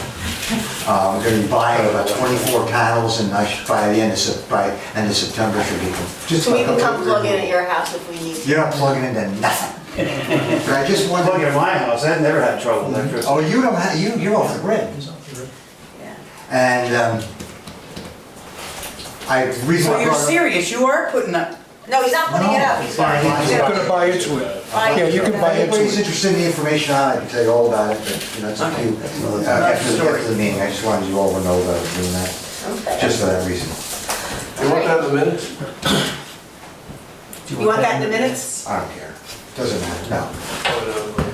All right, any other old business before we move on to new business? No, behave myself, no. All right, Chris Webb, you're online here, town traffic ordinance draft for discussion. Okay, so I should have known you were coming, Gary, and made you a copy. So you can have this one, and I'll look at my phone. No, that's all right. You're good? Yeah, I'll listen to that. Okay. So, okay. I'll make things out. So I looked at the traffic ordinances, and ours that we currently have is woefully out of date in terms of what the state accepts as a traffic ordinance. Additionally, I had to work in, of course, where we had our 2 traffic studies this year, or last year. So what I did was I looked at the VLCT traffic ordinance model, and I looked at Marlboro's and Waitsfield, I think it's called. I looked at theirs, and they all followed the VLCT. So what I did was I worked that into here, but it's not just speed limits, it's traffic control devices, which in general would be our stop signs and speed limit signs. It's where our speed regulations exist, so we have previously made speed regulations. I don't know if they were done using, you know, the speed tests that we did or not, so I wrote in here that it's based on what was done in 1989 and 2010 to kind of grandfather those in. And then I added that we did the engineering and traffic study for the Allen Ware and for the Putney Putney Mountain Road. And I didn't, you know, there's some wording that obviously we're looking at Dave's marked up copy that is very optional wording right now, and so I would need help in how to word that. That could be done here or offline. But then there's also stop and yield intersections, that's part of the traffic ordinance, so you have to note where every single stop sign or yield sign is. Yeah, where we have only like 2-3 streets, because some of the other towns' ordinances, Oh, yeah. every street, they have listed what's on it. Yep, yeah. And so I would need to find those, I don't know if we have a yield We do, sign. it's in the top drawer of that file Top of cabinet. that cabinet is a large map with all our signs where they're located. It's very up to date. Okay. As of last year. All right. And then parking regulations are another thing. I don't know that we have or desire parking regulations. The only parking regulation we have is right by the bridge where it says no parking. Okay. One side. Yeah, that Bernadine did, over there at the Iron Bridge. Yeah, because it was blocking entranceway. Access to the bridge. By the swimming hole there, by the green Right. bridge. So we would have to note that Z-Pods, in yeah. here. We have one-way streets in this town, I don't, No. so that would be a section that can come out. Only when it's really snowing, you can't get through it. My street used to be like that, yeah. Yeah, my driveway is a one-way street. Loaded vehicles is another thing, so people have to, you know, prevent things from flying off their vehicle when they're driving through town. And then just provisions on what constitutes an offense. Speaking of being offended, Dave is noting we should call ourselves a select board and not genderify ourselves as board of selectmen. Which I agree to, I was copying Oh, yeah. the example. I didn't think you created that. Right. So the scope takes more than just the speed studies that we did. Okay, yeah. And I can make adjustments for either our next meeting or the final meeting in May if you want to be here. You're not going to be here. I will be here the 2nd, so I'll be here the 16th. Okay, so maybe our second meeting in May, we could approve this. Dot We have has to do. I had- we have to handed me do some weird hearings. thing that I didn't know about. Yeah, this is different. Policy is easily adopted with a couple of meetings, but an ordinance Right. is a advertised hearings that we've had and I think you have to, So it might be And better. that's be a town meeting or a special meeting? a special meeting, It has yes. to be put in the newspaper, that costs a fortune. Well, that's what you have to do to do an ordinance. We you put a know. blurb in the newspaper and the rest of it's On the website. Online, okay. There's only They one don't question. mention this at all when you're looking up the actual how to do an ordinance for speed. Okay, well, that's why, when I was reading this, I'm like, he probably doesn't realize there's a difference in the procedure of adopting an ordinance. And so I gave you 2 copies. I just had one question, Chris. I don't know if it was a typo or what, but in one of the ordinances one of the models it had, the public had a right to call a hearing in the event they felt that some of these rules and regulations or say something. I can't remember. And it wasn't in the one that you presented. Oh, okay. And I was just curious if that was a typo or was there a reason why you may have left that out? You mean in the Waitsfield one? No, in the, I don't know, in one of either Marlboro You mean or... one of the ones I had sent? Okay, Yeah. I copied the VLCT one, so I Okay. don't know if they included that for Okay. some reason. No, and I thought it was a good point because, again, our goal is to be as transparent as possible, and I thought it would give the public an opportunity to actually have some input before the ordinance was passed. Maybe something we missed or something they think is overkill, you know. It's good to have a public opinion, in my opinion. Right. Okay, so yeah, this is news to me on this whole How to do an ordinance. special meeting thing. Yeah, so Yeah, but that can be done. I mean, Yes, that's, yeah. right, I mean, that's just the process we yeah. need to follow, but it doesn't It's a- sidetrack the content Content of of what we think Right. should be in the ordinance. Right. and- We can get So this that's- cleaned up and then you can have, well, we can have our hearings and then, just like with the town plan, changes can be made and then, And we gotta do that with the dog ordinance. too. Now, we did do our traffic study, we know we wanna do 25s on Putney and Ellen Ware. right. Can we put those up before an ordinance is written, or?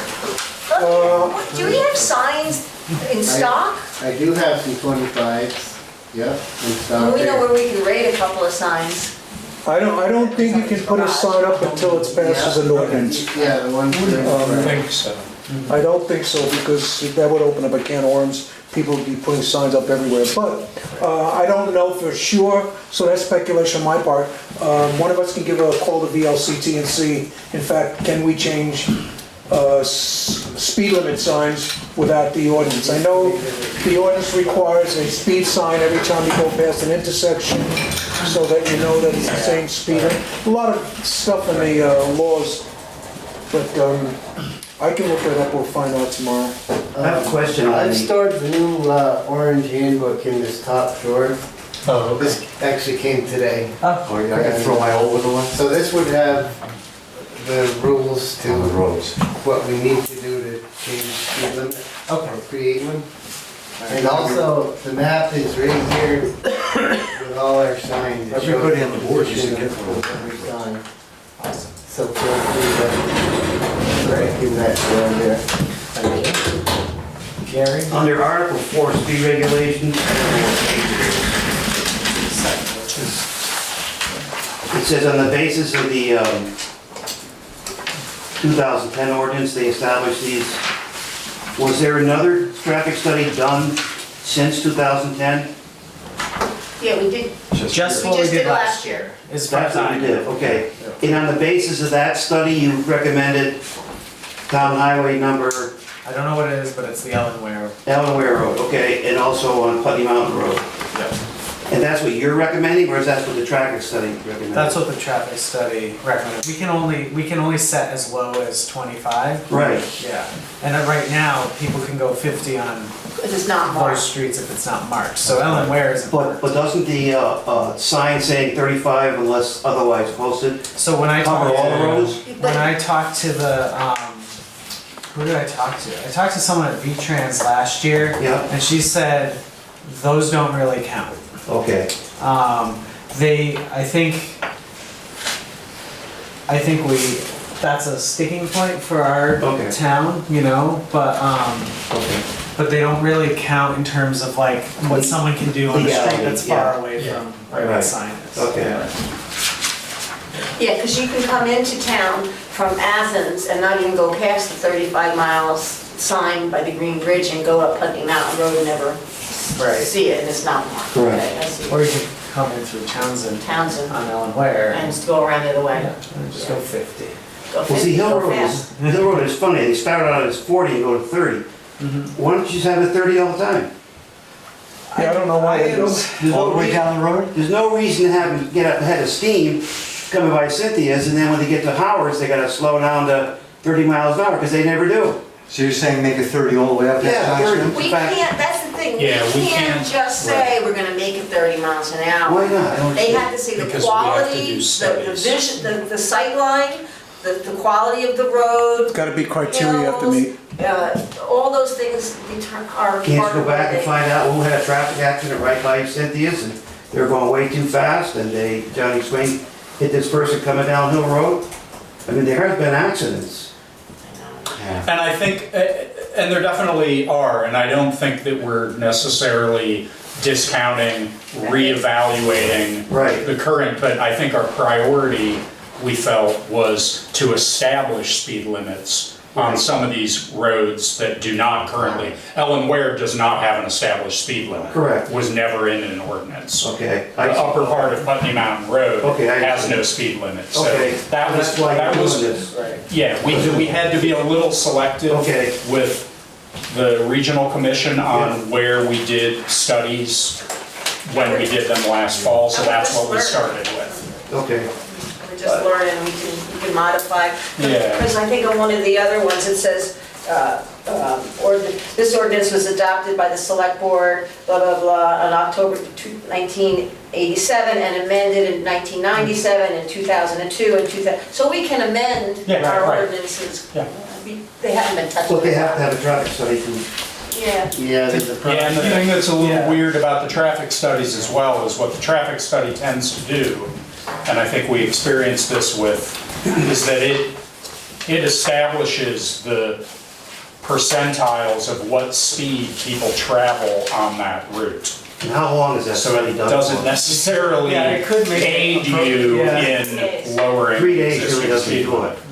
It's like 2 to 3 days. What about the placement of these studies? Because, Wasn't it a week? Well, you know what, they had a problem with the equipment, and so they did it for 5, yeah. Okay. I think they had out for. what about the placement of these studies? Did they arbitrarily say we're gonna put a study No, here? We request- We But there's never requested been a study on locations. Athens Road. We have sections there where people go 40, 50 miles an hour on our end of the road, Under. on gravel. yeah. And what happens in that situation, you're over 30, you've lost your braking Well, power. not only that, but you get an animal comes across, or Exactly. somebody backing out of a driveway or whatever, or kids playing. If it was up to me, I would say Grassy Brook should be 35 miles an hour. All the rest of the roads in town should be 30 miles an hour, period.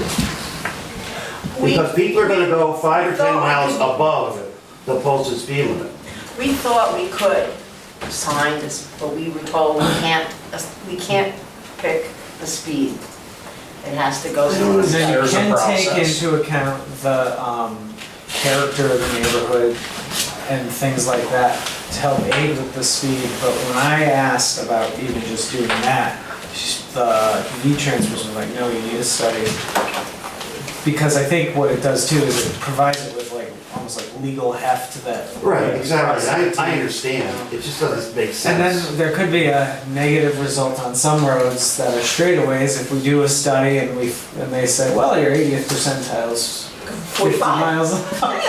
And then we try to set it lower and it's like, well, that's So not it works how- against us if it's a higher rate of speed. It feels like it could, Potentially it yeah. does. And that's partly why I think at least with the ones that we're establishing now, we're, for what it's worth, we're establishing them as low as they can be. I mean, the reality is, I don't know why, I mean, a process was gone through and an ordinance was drafted and 40 miles an hour was, Yeah. it was set for this road. I don't Answer my know questions, I what they understand what we're went up against through, now, but, so. yeah. The last time it was done was November 2010? Yeah. Do we, And that was, and then that was apparently amending something from 1989. Yeah. Well, last time you went through this, I went to the select board, and they said, we did a traffic study, and they say all our speed limits are fine. And that was the end of it, they dropped the ball. And there were numerous complaints from our neighbors, I said, well, write a letter to the select board. Right. And they never did, so unless you get complaints, you really can't answer it. Right, and then we The other do thing ask is- people to put in. It started with a complaint from my wife. Yeah, right, exactly. What about speed traps? Historically, whenever they set up a speed trap, it's at the school, yeah, but they don't set up any place else. well, now we can't, now we don't even have the state police Yeah. here much. Yeah, we need to. No, we still have state police in It's a Toledo. separate. Well, what I'm saying is if we told them where to set up, if we do this, that they Yes. we get a percentage of the traffic ticket. That's right. But in order for them to stop, they have to have a speed sign up, right? To make it legal? Yeah, So we're kind of on a squirrel cage catch here. 22. Yeah, it's Yeah. fun. It was more So than we'll I just get some expected. 22s and shoot some tires out, that's all. We have another. The bottom line is you have to start somewhere, and I Yeah. think you're in the right direction. Yeah, right, you do it. So I think what we're doing is we're bringing ourselves up to speed with Yeah. format, and then, yeah, if we wanna reassess more roads, And we update can it. update it next year, if that's so. Good idea. If we've managed to go through this one. Right. I mean, I really have This to is done by then, next year, Then I yes. get yelled at, how come we don't have a speed limit sign yet? on our-" The only thing I'd like to address is that sign at the corner. At the corner, Yeah, that- it needs to be rewritten. Yeah, I A simple agree. yield I sign agree. is all you really need there. Where? Oh, is that Grass the is one to growing. go? Started out with I that. told didn't guys, it? Oh. that doesn't make sense. You mean the You line? know what's happening? I said, it's Yeah. straight. And I'm sure they did a traffic study at that intersection. There's And the already state- been one, and And that's the what they state came gave back, us. and That's said, what this is they what you gotta told do, us. but That's what we Doesn't got. make sense, because it's straight. You don't take a Yeah. left, that was it's gonna be done, road, that it's was done straight. before the bridge was widened. Yeah, although it is, you do, I know you don't think it's a turn, but it is a turn. You're going We're straight. leaving one road and going to another But road. you're going straight. Well- Turn. You might think you're going straight, The state probably thinks you turn. but legally speaking, you are not continuing on the same road. Right, You so are it is turning. turning onto another road, so that makes Because- sense now. but it Because looked the straight to road me. that you're no longer on is continuing, just in a different You direction. get a job in Washington, you know that? You're turning straight. You turn Yeah, straight, yeah. yeah, but, I mean, I'm joking when I say that, because I completely agree. So- It makes absolute So really, sense. we can't change that sign without doing a traffic That study, way. right? Still But do. Somewhere there's a map that the state gave it us. still doesn't. They told us to put those signs. The other day. Every person who goes We through did the have a yield intersection sign, should need to and have we're an supposed to take it explanation down for and leave what's. that one. It was yield to traffic on bridge originally. You need your gavel. Good look out. And you choose where to put a sign. We don't need a study for that, do we? Yes, we do. Everything. yeah, Study, Yeah, Mark? yeah. So could you stand there, study it, and tell us what to do? I can personally, Oh, dear. All right, so I will look at the map, and I'll make your changes there because they make sense. And we can do this. We can take a few minutes, anytime you need, Yeah. you want time in the meeting, let us know, and then when you're ready, we can then Yeah. advertise Bruce, why for don't you hearings. read it and provide notes, and then we could always do some touch-ups on this next meeting when you're not here, because it's probably not the biggest thing that's gonna bother you. Does everyone have a copy? Yeah, there you go, see. Excuse me if I see anything that looks weird.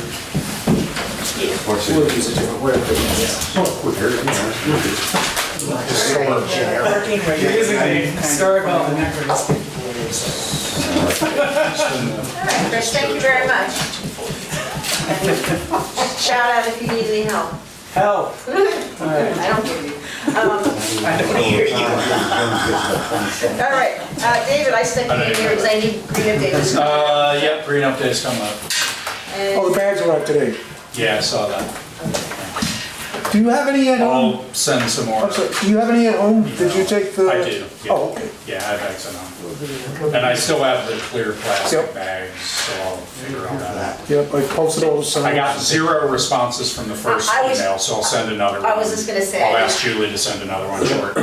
I didn't send I'm mine. sure Sarah will do with the girls. People just show up, they. Yeah, But still. hopefully we'll have better weather than we had last year. The snow will be melted. Well, and yeah, hopefully we won't have, because Guys, boy. we had this kind of ice or whatever. You should have been around here years ago, and it was well into May when we had snow. Your house, April 2nd, April 6th. Good night, Gary. Thank you. April 6th, 1982, Chris, before 24 inches. No speeding. I got a picture of that. I move on, I've seen it. you did do a social media policy, but we're not talking about it tonight. We don't have to. And Well, it's not no one the same would want to. It's a different building. Okay. Okay. All right, highways and roads. Man, We'll start here, you got sir. 5 minutes, that's it, and it's a week's all the time. All right, well, don't really have a lot. Good. Good, I have a lot. But the weather we got created a little bit of erosion on Putney Mountain. Great. It was the heavy wet snow, it was plowed, and then the rain came after the snow, and rain couldn't get out of the roads, so it ate some of the shoulders up. And I corrected quite a bit of it, but by then the rain had subsided. So come summertime, we'll have to repair the shoulders on Putney Mountain smooth pavement. All that nice work that you did, you mean? Yeah, I watched. Yeah, the snow is just so dense that the rain wouldn't Yeah, turn out. It just followed the edge of the road. yeah. Mind of its own, without a doubt. For the record, we got 1.73 inches of rain in that particular storm, yeah. According to our weather station, we have a Davis weather station, and that's what we got there. So it was a lot of rain. I do have to make note, since you brought up the weather, that we have officially 110 total number of inches this winter in snow. No. Yes, Says who? Yes. my wife, She she writes it down So do I. every day. Actually, What did you say, there was an argument for Mill we're Road? not gonna argue, but on both sides, there's weather differences on both sides. There really is. Of course. Our house is 70 degrees and warm. This is 2 inches, so that would make it 77 inches. On our side. 77 inches? Okay, so Well, whatever. You must have a lot of trees that catch the snow over your house. No, I don't, actually, I cut them all down. Yeah, That's why I'm Well, we have 110 See, Jack, when we get windstorms, just three doors down. Mr. Bloom cut the last tree down, and had a big pine down the house years ago. Let's skip. All right, so Megan Gross was here Yeah, we're cutting these today times. to bring some information. She was the one who dropped off the new orange handbook. So there's a few new upgraded regulations in there. For the most part, it's the same as the last orange handbook. Okay. She was also gathering some information, some numbers, and met with Samora. Well, Samora was here this morning. And there was talk about the granting, and she's gonna provide us with some more information that Samora requested. She also dropped off a paper for the board to sign, and I believe you've signed it last year, and I'm not sure if it's required year after year, but it's the ones where we are in compliance of the roads and highway rules, that we comply to them. Oh, okay, yeah. So I know we've signed them over the years. I'm not sure if it's a year-to-year thing, but So there's probably my a mail copy here. there for the board to sign and Send that in. back to her. Okay. I also, one of the questions I asked was, brought up the salt issue. And she said that some of the state highway bulk sheds had the same issue as we had with Cargill salt. They never got their orders in a timely manner. And some of the towns are still waiting on salt. And so then in Dummerston, she said they're using American Road Salt Company, and their orders come into Claremont, New Hampshire, and they've had no problems whatsoever. I do have paperwork on the road salt from 2017 from American and also from Compass, Apache, Eastern, and Cargill. The American is a bit more expensive, 68, 9, about $4 a unit more than Cargill is, but less than the Appalachian salt provider. So, yeah, I don't know how I got this, but it came. Okay. Yeah, she said, you know,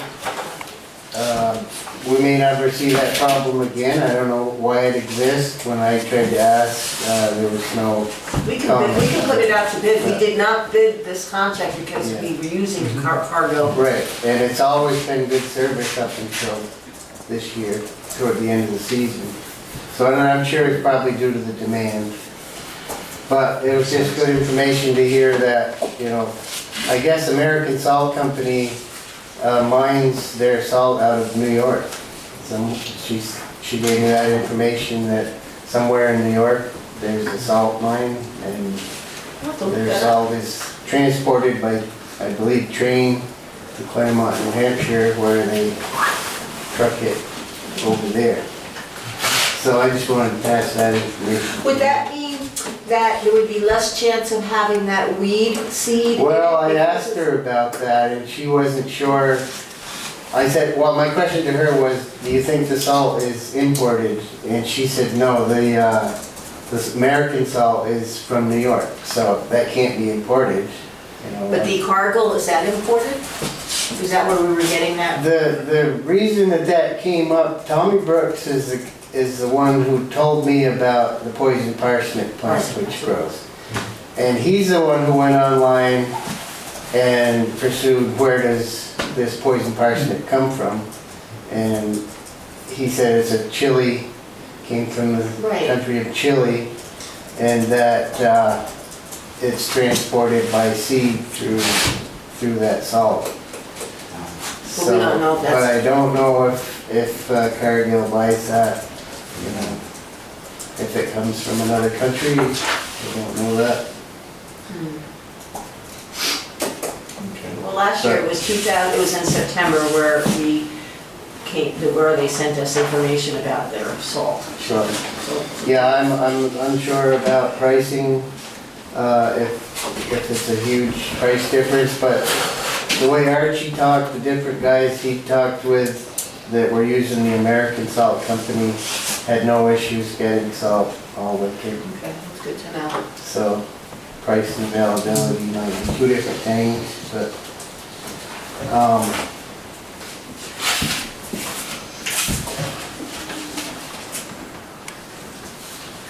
also working, with Megan on, she's sending us some information more on grants.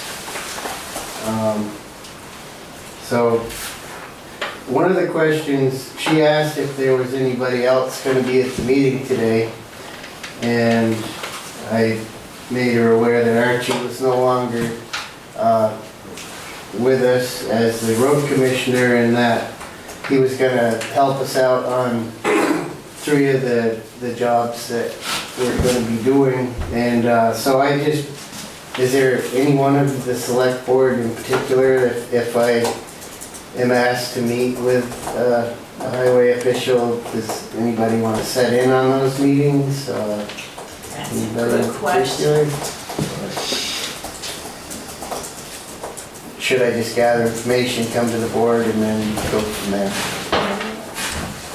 Okay, the question is, we don't have, that was. I mean, it's not a lot. No, It's but very, if I'm around, I'll be glad to sit in, I love to learn. Okay. But I don't wanna. right, I got a day job out of town. So, yeah, okay. I mean, I'm willing to, depending on timing, potentially sit in also. But If I get a call and I can't do it, I call you. Well, what I Yeah. can do, Maybe usually if I'm asked, try I could get a callback number, find out a schedule from whoever is possibly available, and then call them back with that time. And maybe we could do arrangements All right. like Yeah. that to make it. Yeah, that sounds okay. Okay? So yeah, you have my number though. Yeah, I have a question to ask of you.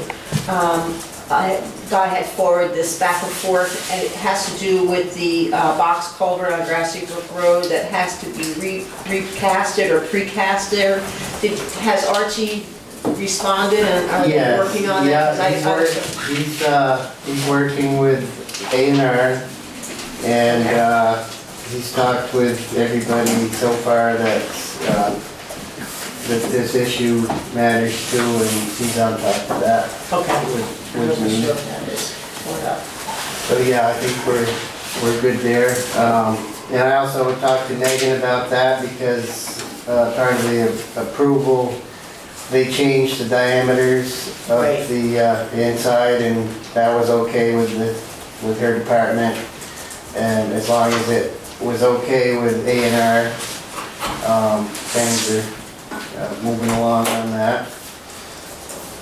So I believe that the structure is probably on order, and we're just waiting to hear a schedule to move on. And Samora is aware of all the financial part of that. She talked to Megan about it today.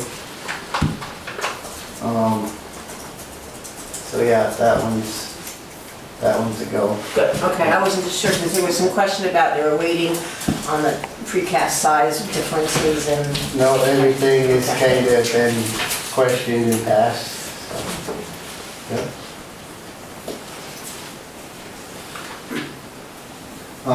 I had planned to go out with the grader, but because of the rains we've gotten and the snow we've gotten, it's been on delay.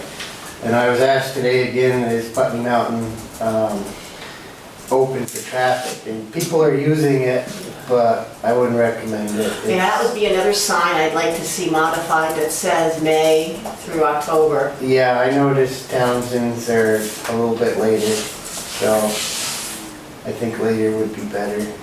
Is that something we have to get approval on, or is that something well- within the town's rights to say that the road is not gonna be maintained? No, I think that's our right. Yeah. That's a seasonal So we're the road. ones who decide Or, I mean, how much. So we we're should gonna put that on the maintain, so. agenda for a vote to modify that maybe? Okay. yeah. Yeah, we can either do a new sign or maybe modify those signs with decal stickers. But yeah, with the way our weather has continued to be winter, I'm gonna say Putney Mountain at least another week before I would recommend it. I met somebody on Monday during the hardest of rain, and they'd come all the way down from the top, and it was a pickup truck, and I'm like, oh no, because I see what the water was doing in between the snowbanks coming down the dirt that's maintained, and I'm thinking, okay, we got 2 ruts and the water's coming Yep. clear from the top. Oh, yeah. So I didn't go up and look yet, but I'm sure we've probably got some issues. Yeah. And, you know, Speaking of issues, I'm just thinking of the 2 ruts at the meeting house too. How do you fix that? well, I haven't talked to Change the the subject. board yet. I know Kerry Bourne was in on the tree removal, Yeah. and they used that machine that they were getting to the steeple with. And I heard Leanne say they had some outside work to do. Yeah, big ruts. I don't know if that's something Shoot up that the grader will wall, fix yeah. or what. Yeah. Plus on the steeple there, Steeple. they haven't put those Shutters? shutters in, and I I heard somebody say they had them and they were repainting them, kind of putting back. That's what Carrie said. Yeah. oh, they've been out all winter. I just wonder, where does that water go? Where does all that weather go up there? Is there a floor up there? Is there a drain or? I think it's open. It is. And left it wide open. Yeah, unless they sealed it somehow that I'm unaware of. I haven't been in there to Okay. witness. so. I'm more concerned about somebody going by, bing, No. at the bell. Yeah, I You can see don't- that bell right there. Oh, I see what you're saying. There you go.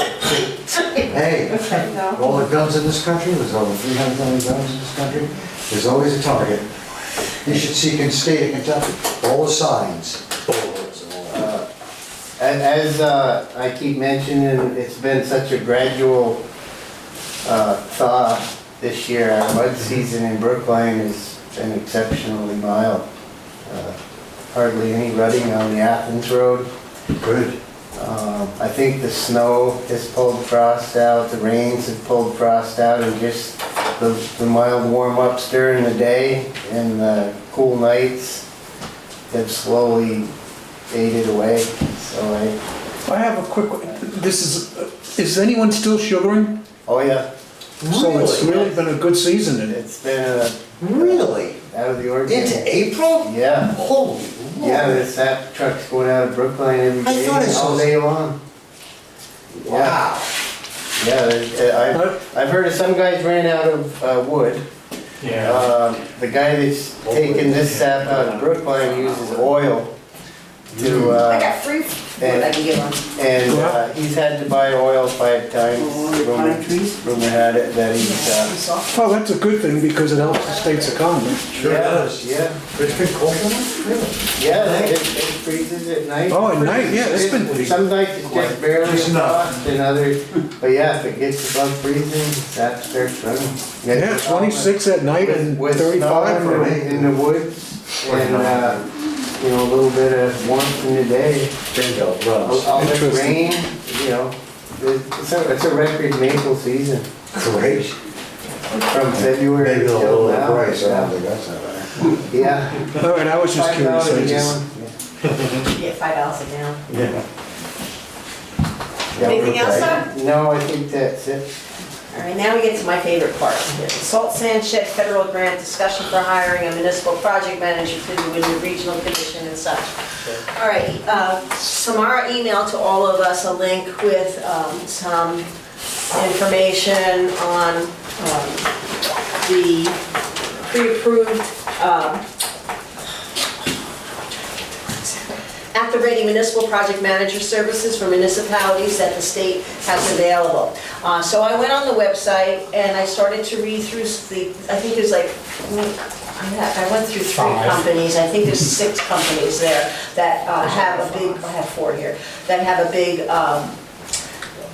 they have a presence on this website which tells us, they have a letter of introduction, it talks about what their qualifications are, what jobs that they've done before. Each of these companies, this one is called Sterling Management, this one's called Stanton, this one's called RSG. Bless you. They all have, we're probably all given the same directions on how to submit their paperwork to be a at-the-ready municipal manager, project manager. So, and I also tried twice to call Erica Rover at the Wyndham Regional. She hasn't gotten back to me yet. I can read and I can learn, but I can't, how do you hire these people? I would like at least one other select board person to go and start looking at this so that we can decide where we're gonna get our project manager. Wyndham Regional will not be able to help us in this particular project. They don't have the staff. I spoke to Eric Roper When did you speak to them? a few days ago, Did she? and she said that they didn't have the staff to be able to do it. Well, these people have staff and they have them all Yep. itemized and they tell you everything. So then there are companies that we need to look at. So before I start individually calling them, I just thought, is there anybody else who? Did Well, there's a Samara whole- send you that information today? Yes, she sent us an email, and from the But was email. it today's email? or- No, no. Because the girl that was here today, was gonna gather some information about some state-approved, or recommended, Yeah, these are called at the ready, these are the ones that, and she thought it was possible to use somebody through Wyndham Regional. Well, Erica Roper, who was the one that John Bennett recommended, and she had done it before, it was that they didn't have the time, they didn't have the staff to do it. Yeah. staffing So- is pretty complex, it looks like. And an interesting thing, when you're reading through you were talking about the steel and the steel, these companies all have to prove that 100% of the steel that they're using if in any project comes from the US, so it's very interesting. That's because it's federal. Yep, it's federal. So these are, you know what, I'll just pass, take one, take a look at it. You know, just, you can get an idea of what's online. I didn't print out, they're anywhere from 15 to 28 pages long, but they just have information and who they are, what they can do. There's also an MAB pre-construction conference checklist. I'm gonna leave this for Samara, because she was talking about making a checklist, and I think they already did it. Yeah. That they have a standardized checklist. But, so it just involves reading through. Now, unfortunately, these companies, Montpelier, Exactly. what's the place with the lakes? Lake Grand Isle, Yes, Grand Isle is another, but Lake Champlain, they're not Burlington. our area, they're not. I love going up there. I love it. But these are the companies that they, they talk about what percentage of time that their different engineers have available. Some are 30%, 20%. There are some that are 100% available, but, so I don't know, this is the start, but I could use another grant. I'm happy to help you with it. All right. Because we have, I think we need to start probably by, like you said, reaching out to all of these companies with details of the project Right. and getting estimates from them. Right. We could also ask There's some a of the whole surrounding process we have to towns. follow. Apparently Putney Town manager used this person. That's what I'm saying, there are, Yeah. these are incomplete photos, because I didn't have enough paper to Yeah. print everything, but, you read them online and, or I can't read them online, I have to print them out after a while, just to write on. Maybe someone in Brattleboro or Putney, some town managers may have some help with this, because I'm sure You they've have had to the, use these are the ones that you pick. those are This the is only list. ones? These are the. Well, then they may have some, Yeah. they may have some, And I guess what I'll say is that, let's remember, this isn't the way we have to do it. This is one of the options of how we do it. In order to get the federal paperwork, Samara felt that we need to hire No, it doesn't, we don't have to go down the road of using someone who is on their list. right, the state approved. That's one of the options. All right, I think we yes. all probably feel that's the safest option, but I'm just saying that, let's not forget that that isn't literally the only So choice refresh we me, what have. were the other choices then? The other choices are a town employee can act as the municipal project manager, which Exactly. I think we all probably agree none of us are going to That's a do. little bummer. Yeah. Or the third option is that we can put it out to bid. I thought the way Megan spoke today, that you could invite at least 3. 2 of them don't have to give anything, as long as one person is used out of the 3. You made it a decision. There was just the Maybe put it out to invitation at bid 3. and, or hand, yeah. That was the only real, Well, I'd like to give Putney a call and Brattleboro a call, just to see, Okay. Okay. what they did, Yeah. because they've had federal projects. Yeah, and didn't we also talk about Right. Townsend and Jamaica having fairly recently Yeah, done right. sheds and Sheds, wondering what their yeah. process was and Right. whether, Yeah. just Yeah. to get some information about how they went about this. Just to note that the previous minutes had Samara's list of the procedures for hiring apparatus or somebody else. Right. So That's crazy. Why would we read the minutes? That's what I read, yes. Other than But- correcting spelling mistakes, I don't really see that. Like a crossword puzzle. Well, so we obviously, we're not, we haven't started on anything yet except for trying to just. Well, you started, you got your Yeah, list. so we got Yeah. an idea. Yeah. So, So maybe you and I make a time to, I have to do Sit menu and- dinner, we can sit and talk about are it. you coming? I don't know. Okay, because I'm not sure I'm going to, but no. You might be the only person. All right, so we'll read through, we'll go back online, I'll check the minutes again, make sure I'm doing my job the right way.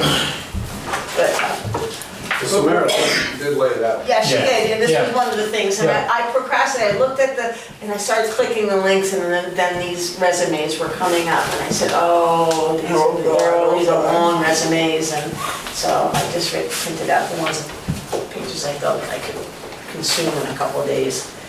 All right, so that's where we're at with that, we're looking. All right, down here, communication, anything else? 8 o'clock, oh, we're running a little late. Communications, email, Jessica, all right. Gwen, you want to tell us brief about that one? Jessica Barr, septic and well concerns. Jessica Bard contacted the health officers, because she had a complaint that she thought that the place she is renting, the septic system is failing. She sent us pictures, but the pictures that I looked at, and I talked to Dot about it, I said, the pictures that I saw, they're covered, the septic system is covered up with those patio blocks. So she had lifted one up, all it showed was just wet ground. But if you went and took a rock out of my yard, it would be wet ground. There was another area that was black, it looked like maybe somebody's campfire. So when I zoomed up, I happened to be on my tablet, so I was able to zoom the picture up. It looked like a dumping area, it looked like maybe black tape, one of those trash bags. But the thing I couldn't believe was all the dog poop around it. I mean, literal dog poop. So anyway, I did contact, in one of the complaints, they said that they knew at one time that property had been worked on by Steve Septic and Best Septic. Best Septic, I talked to the lady, but she said she'd have to research it further. I never got a phone call back. Whoa. Steve Septic was awesome. He's good. He He's was very good. actually in He's a good guy. Tennessee He's a great guy. when I He is. talked to him. And I talked to him, told him who I was, that I was, the deputy health officer, that we had a complaint about a sewer problem, and we're at 74 Merrill Drive, and then because I haven't been up there, I don't know what color the houses are. He said, is that the house on the hill or the yellow house? Oh, boy. The double white, and I said, I have no idea. So anyway, to make a long story short, we did finally figure out that it was definitely 74 Merrill Drive. He said, I won't be able to get back to you until Tuesday or Wednesday. That was yesterday, because he said, I am in Tennessee right now. So he said, I don't really have he said, the thing was, he said, I did that property. I pumped out the septic, the 1,000-gallon tank. He said, we did find, there was water, and he said it had overflowed. He said, I pumped it out, And he said, at the time, I told them this was just gonna happen again because the systems failed. How He long said, ago was when I that? told her that, he said she was livid. That was Beverly Waters. Oh, we're surprised. Was absolutely livid, and she to this day has not paid his bill. So he emailed me this information. He said, I worked on this property, when I told her that it failed, and he said she has not paid, and he actually emailed me a copy of his bill to Beverly Waters. Last night. And it does say, pumped the 1,000-gallon tank, septic failed. So that was the information I got. I haven't gotten back from Best, but she thinks Best Septic, she thinks they pumped out the Again. other house, not Oh. 74. She said, I can't tell you for sure. She said, until I talk to our worker, and she said, he's not here right now, I'll get back to you. She never did. But right now, we do have that 74 Merrill Drive was worked on. So then I called and talked to Jessica Barr, the initial complaint, and told her that a septic problem can sometimes be really hard to prove. I said, the first thing that you need to do is prove that it's failing. I said, and that can be done, and I said, I'm not really sure the process, but I said, you can get a dye pack where you put this dye pack down your system, and when the system fails, the dye comes up into the yard. So then you know that that system is failing. But I did find out later, and I did call her back and said this could take, when I read the health officer's booklet, it said it could take up to a week.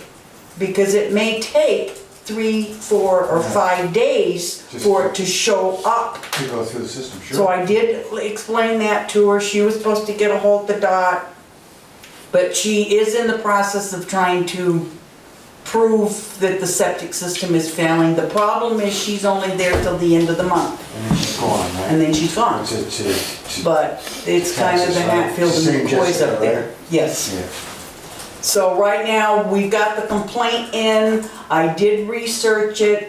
We did talk to her. I emailed her back and told her that, that she needs to do this dye pack system. She did tell me that she bought it and was gonna be doing it, I think it was Friday. Yeah. Thursday or Friday, and I have not heard from her since. Well, But that was the saga on Merrill Drive. And as One of far them. as the well, if his conditions are well, I have to go, now I'll have some time, but I can look, there's some well and water testing kits that we can order as well, if there's a problem with the well. But my concern was, if we do, what does the select board think?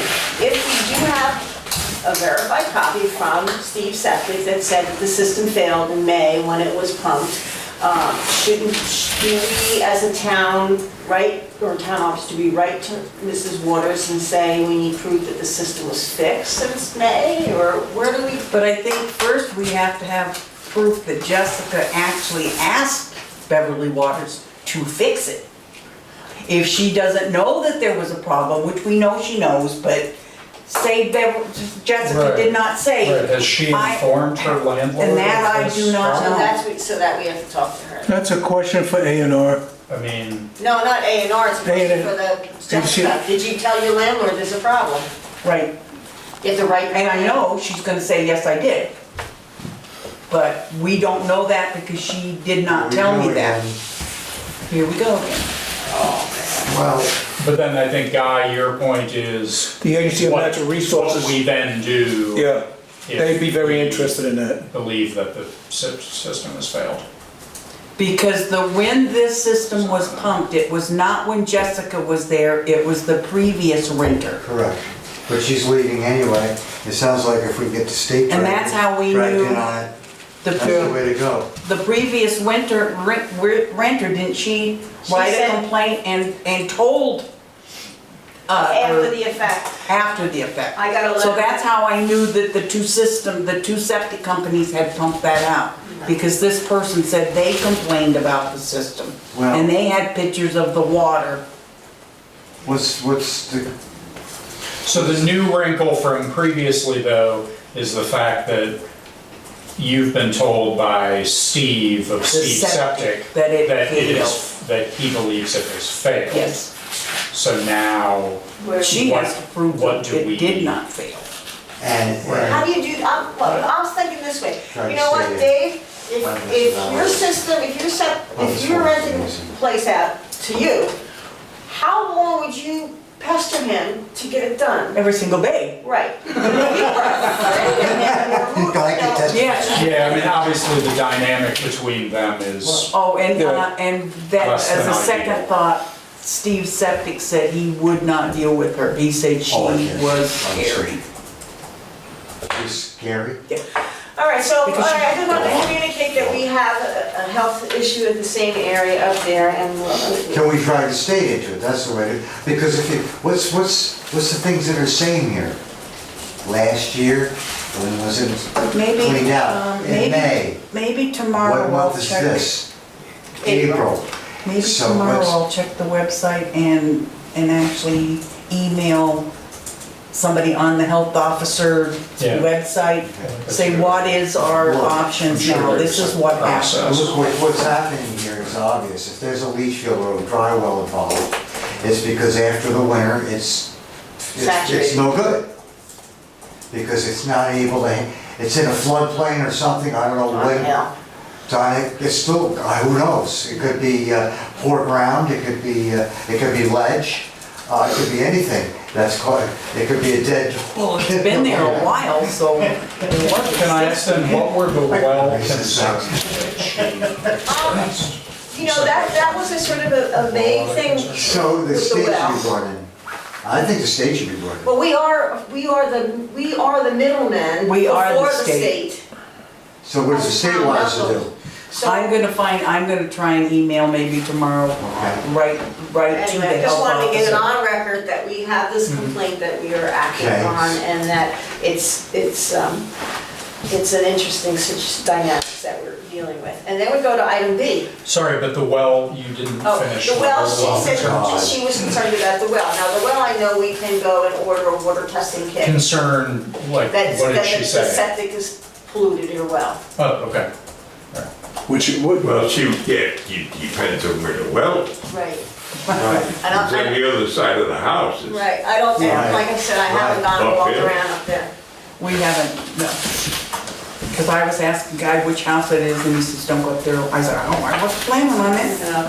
All right, we also got another one from regular mail. Beverly Waters has requested the evidence from the vicious dog trial. And so you guys, we both talked to the lawyer. We got a very short and sweet letter, a couple of sentences here. Received your request for the evidence collected. In accordance with that request, I've directed our town clerk to make copies of the documents we have on file. The protective order is dated March 14, 2018. And there is a per-page fee for the copy work. Mr. Tanza will be in touch with you about the cost of the copies that you are requesting. And that's what the lawyer suggested we do. Is that same thing she said to you? Yeah, I mean, just, the bottom line is that we have to err on the side of, doing it whether we have to or not. Because it's just that it's a precarious situation where she's gonna have to either go to court or, right now, the law that's in effect is the one that the select board has determined and. Because her request was just for copies of, she left a message with Guy or the town clerk that she did not agree with it, she was gonna, I don't know if she said. She was gonna appeal it. Appeal it. And then when I told that to Dot, Dot said, ask for it in writing. So I called her back and said it has to be in writing, and that's the letter And that she submitted. she asked, when she wrote in writing, she just asked for copies. She didn't say, I'm appealing this. She just said, I want a copy of all of the information. Well, it's public record, and if she wants a copy, she can get it in. So what I don't know if she realizes that she does not appeal to the select board. It's out of our hands. Guy actually has a statute that it is Supreme Court. No, Superior Court. Superior Court. Yeah. We've already made our decision, and so now it has to go to Superior Court. And it's Superior Court that will tell us what we need to do Well, with it's that. July 10th. Because I'm going on jury duty. But, No, but it is, she only has 30 days to do it. She'll actually not buy put it. one foot in front of the other and go home. No, because I can recuse myself, right? All right, so that needs to be, I'll have to make a copy of it and then mail that out tomorrow. All right, and then the only other piece of evidence, we got an email from and a phone call from a woman who was information about cemetery plot. We were able to, Cynthia, I guess didn't send it to her, but I wrote a simple letter and sent it to her. Wendy Brown. Yes, Wendy Brown about value of a Riverside cemetery, which is valued at $200, so we took care of that. All right, now we're at the point where Pay orders? we can do, no, we gotta do quick mail and then pay orders, right?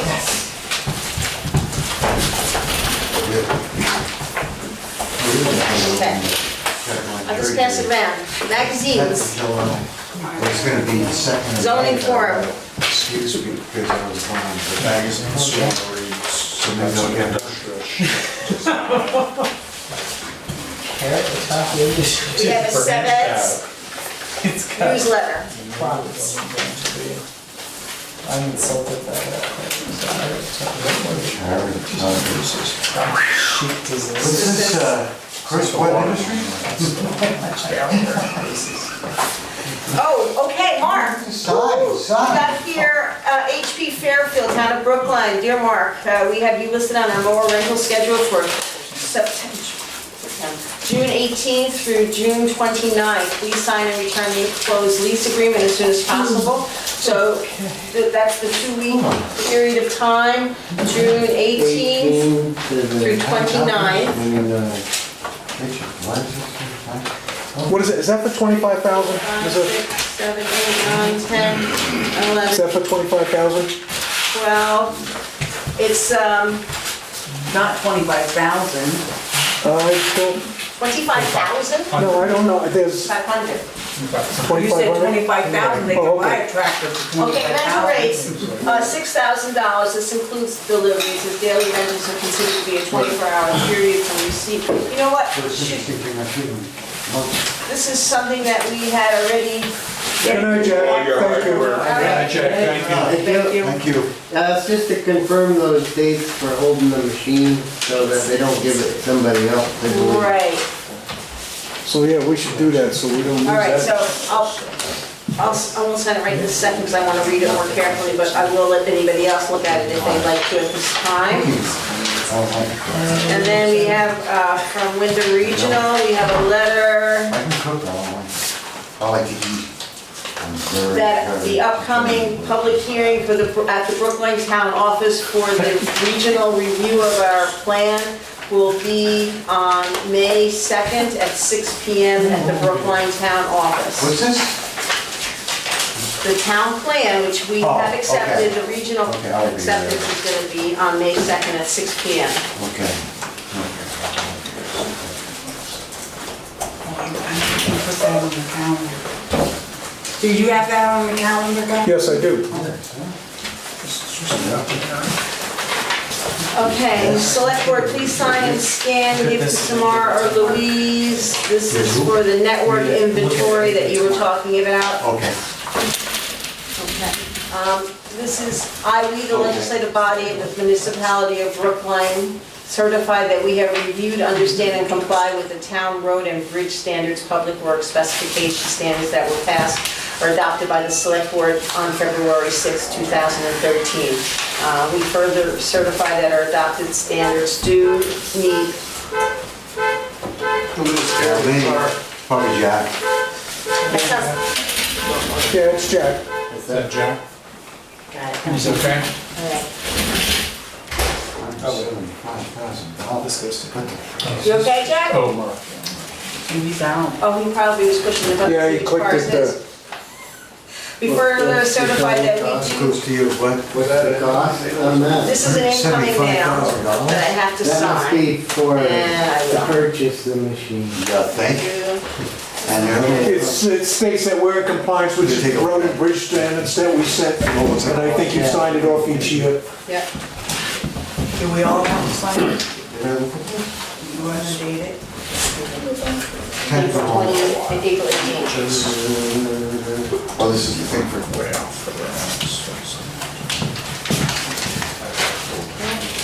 So do we have to send them anything, Mark? Because if that's the case, we need to get Samara. That's the, We need to contact our insurance company and provide them with a copy of certificate of liability insurance So Samara and will... physical damage insurance for the rental.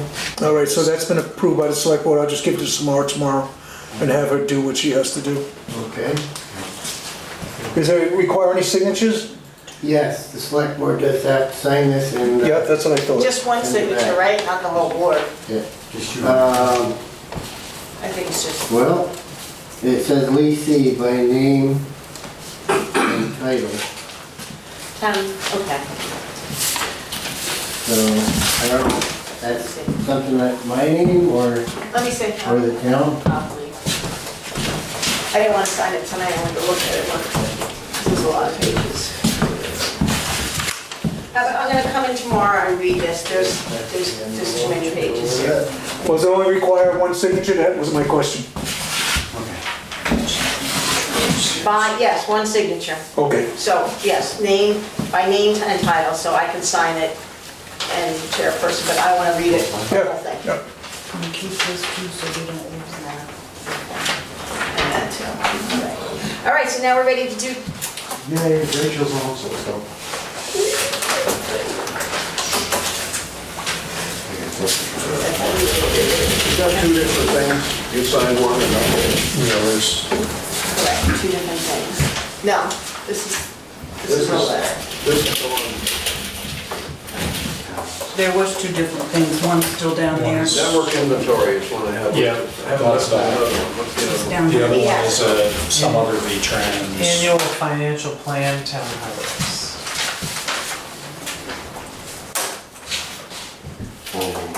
Okay, so I'm gonna skim through this real quick. Yes, yes.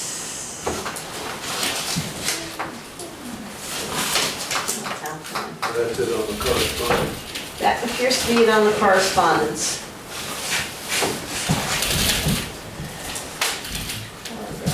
Place, one of those screens. That's my copy. Oh, is that right? Yeah. I sat on mine. It was quite a trip changing it. But YouTube's a beautiful thing. Shows you how to do the whole thing. Maybe your check might be $125 or $150. It's like $12 for Who the is, screen. It took me like a half an hour to do it. Nice. What's that? It was like nothing to do. Yeah, I mean, you gotta be careful when you speak it. Like when you're prying off the Department of old Public one. Safety, Law Enforcement. That is state police. Which year you have to be careful. That was just like one coverage they did, okay. Yep. And you have to All right, flip out some levers or something. It was fine. all right, I looked at it, looked around, and I didn't sign it yet, I want to come back. 10 inch, 8 inch. New business. Samsung, I like it. I'm not much for computers, but I use that thing to take a picture. Oh, That's fine, I'll sign. Do you want me to leave room on top? Sure. that's Okay. great. So I'm leaving you room. Okay. They could improve the camera I can sign it now, I guess. Fine by me, I mean, Yeah. This one. though. They show it was so grainy. So Mark, does that mean that we'll get that grass cutter in June? well, those Yes, pictures, yep, we'll receive it on the 18th and we'll have it for 2 weeks. That'd be sweet. Yeah. And I'll read it out. Yeah, we'll be able to hit all the roads and Right, well, the nice thing is that you can cut down the weeds before they start to blossom. we'll have, yeah, we should have just grass eventually. Nothing I would No, want posted in that. That would be nice. No invasive, that would be good. We keep the beer up so we gotta rush. That's not that time. I mean, really. Oh.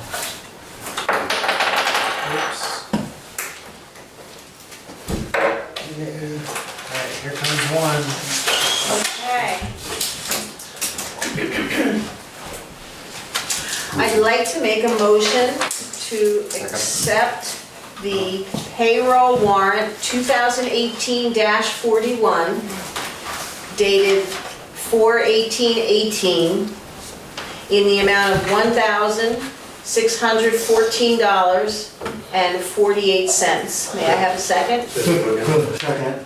All right, I have a second from Bruce. Any discussion?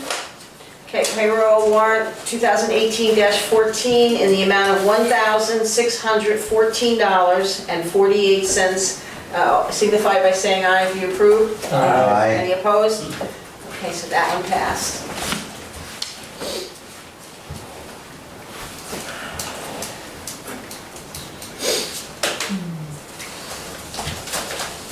$1,179 for that little dog issue with Lori. Son of a gun. Pass the paperwork up when you're done. That isn't what I meant. Holy. Actually, it was probably the same thing, because the same day. It was actually $1,279. No. Is that, was she here for 2 hearings or 1 hearing? What's that? The other was I had to have legal advice when we Oh, talked okay, well, about. whatever, it's only $100. $1,179 is what I'm concerned about. Jesus.